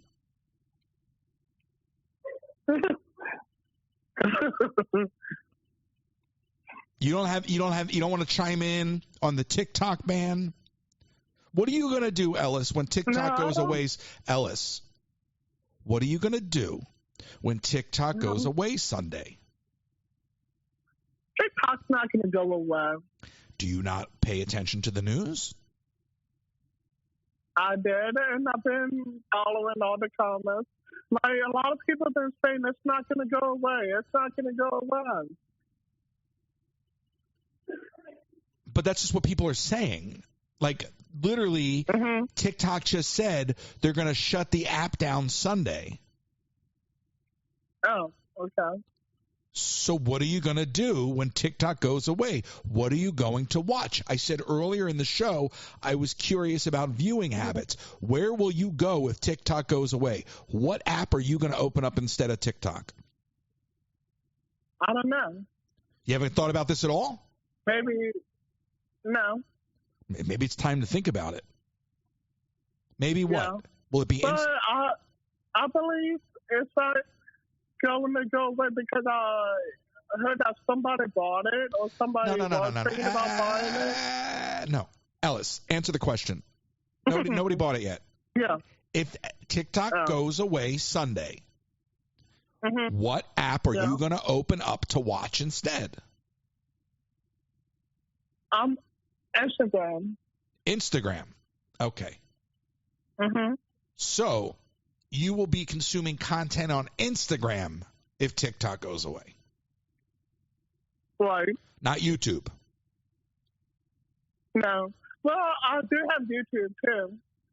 But you prefer Instagram?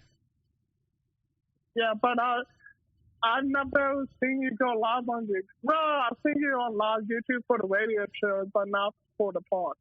Well, you haven't seen. Well, listen, I've been live on every platform from the parks at some point, more or less. Even for a moment, I think. But that's not the point. It's got nothing to do with the parks. It's got to do with you watching the platform. Right. You're going to tell me all you watch is the parks? No. So that's what I'm saying. So you go to Instagram. Now, my question, I'm seriously trying to get to the bottom of something here. Now, your desire to go to Instagram, is that because it feels closer to TikTok as opposed to YouTube? Like, do you like I know that when we were on Twitch, you're like, I don't like this. I'll be on TikTok. No. Mm-hmm. So is part of going to Instagram just because you like the way it operates? Like, you like the app better? Yeah, I sort of like the app better. So if you go to Instagram when TikTok goes away, and let's say it's going away Sunday, bro. It is not. Pay attention, Ellis. It's going away Sunday. I am. I don't think you. Well, but you'll still be able to use it. It's not like it's being bad, but you'll still be able to use like the app or stuff. Ellis, can you hear me? Mm-hmm. Yes.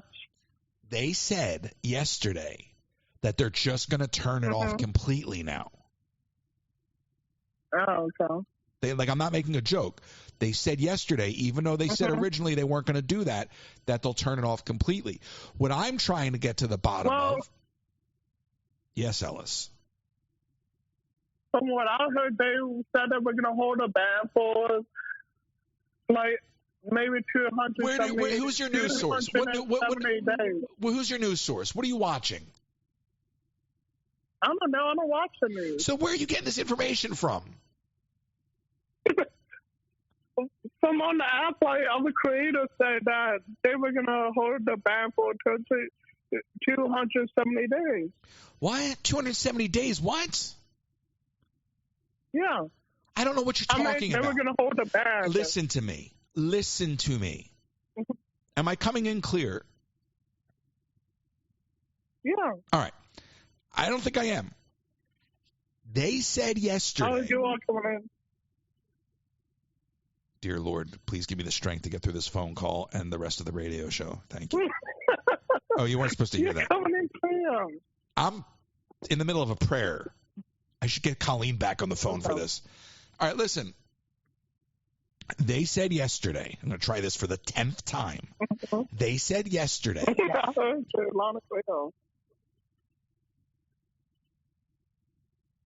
They said yesterday that they are going to just shut down the app Sunday. They said the only solution would possibly be selling the app to Elon Musk. Otherwise, they will shut down the app in its entirety Sunday. And you won't even be able to get on the app if it's on your phone. It'll redirect you to a page.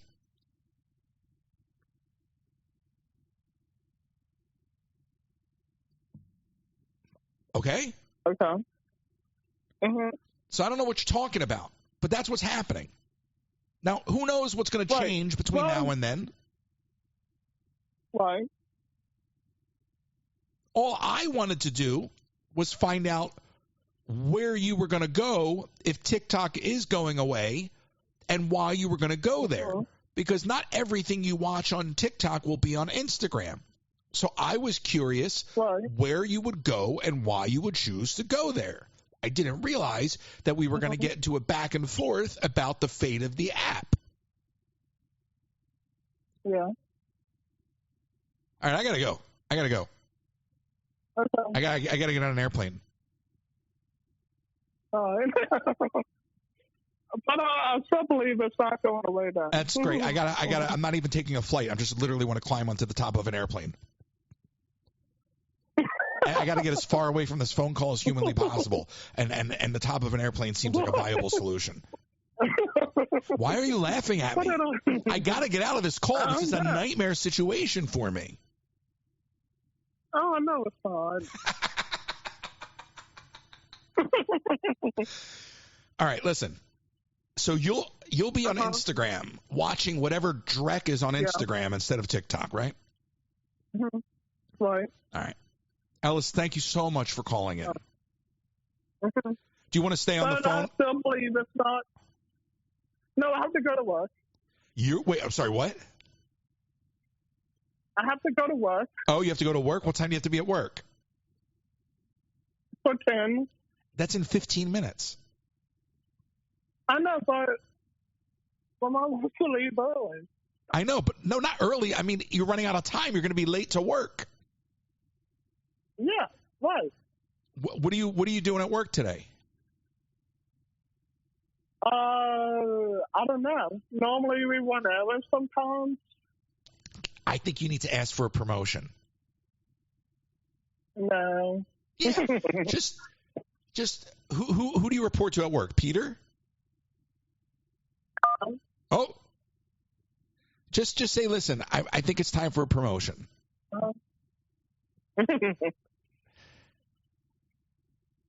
Will you do that? Let me know what they say. Just tell your mom. Okay. Tell your mom that I think it's time for a promotion. All right. I'll ask them and I'll get back to you. Thank you. Have a good day. Oh, my God. All right, I got to do the ad. I got to get out of here. My head is spinning from that call. Colleen Herman, Pampered Chef. It's a new year, which means it's time to spice up your kitchen. Pampered Chef has all the goodies from spatulas, mandolins, amazing pots and pans, and knives. Plus, don't miss out on small appliances like the deluxe air fryer and coffee maker. Spice up your kitchen today. Go to Colleen Herman, pamperedchef.com/PWS, /Colleen Herman, pamperedchef.com /PWS, /Colleen Herman. And with no estate plan, you could be leaving those you love the most with high taxes, probate fees, an incomplete or divided estate, and legal fights and fees. If you live in Florida, contact RK Law for a free consultation to discuss the options and tools you have available to protect your home, savings, and estate for those you love the most. To get started, send an email to russell@rklawpro.com, russell@rklawpro.com, or call 786-566-2456 to set up your consultation today. Last-minute shipping from the parks, my friends at the UPS store will help you out. 6526 Old Brick Road, located right behind the Magic Kingdom. 6526 Old Brick Road. They've got a notary, copy, P.O. Box services, all of this and much, much more. That is the UPS store, 6526 Old Brick Road. And as always, William.Bailey Travel is there for all of your travel needs, whether you're planning a cruise, a Disney trip, a Disney cruise, or really just looking to go anywhere in the world. William will provide you with a customizable experience at competitive rates. So check out William.Bailey Travel. You can go to my website, royces.com, to fill out the form, or William.Bailey at academytravel.com, William.Bailey at academytravel.com. I keep talking about wanting to do a marathon, and I don't know if I'm starting it tonight or tomorrow morning or what, but I am like just so close and ready to rock all things, and I am so excited to get there with y'all. I want to thank everyone for calling in. I want to thank our sponsors. I will yet again am being introduced to another workflow issue with the YouTube crash. So I'll try to get this TikTok replay downloaded and uploaded to YouTube and bridge that gap there. I'm going to hang up the phones. I am going to end the show, and then I'm going to be over there on TikTok with you. So thank you all for listening, and we'll see you next time.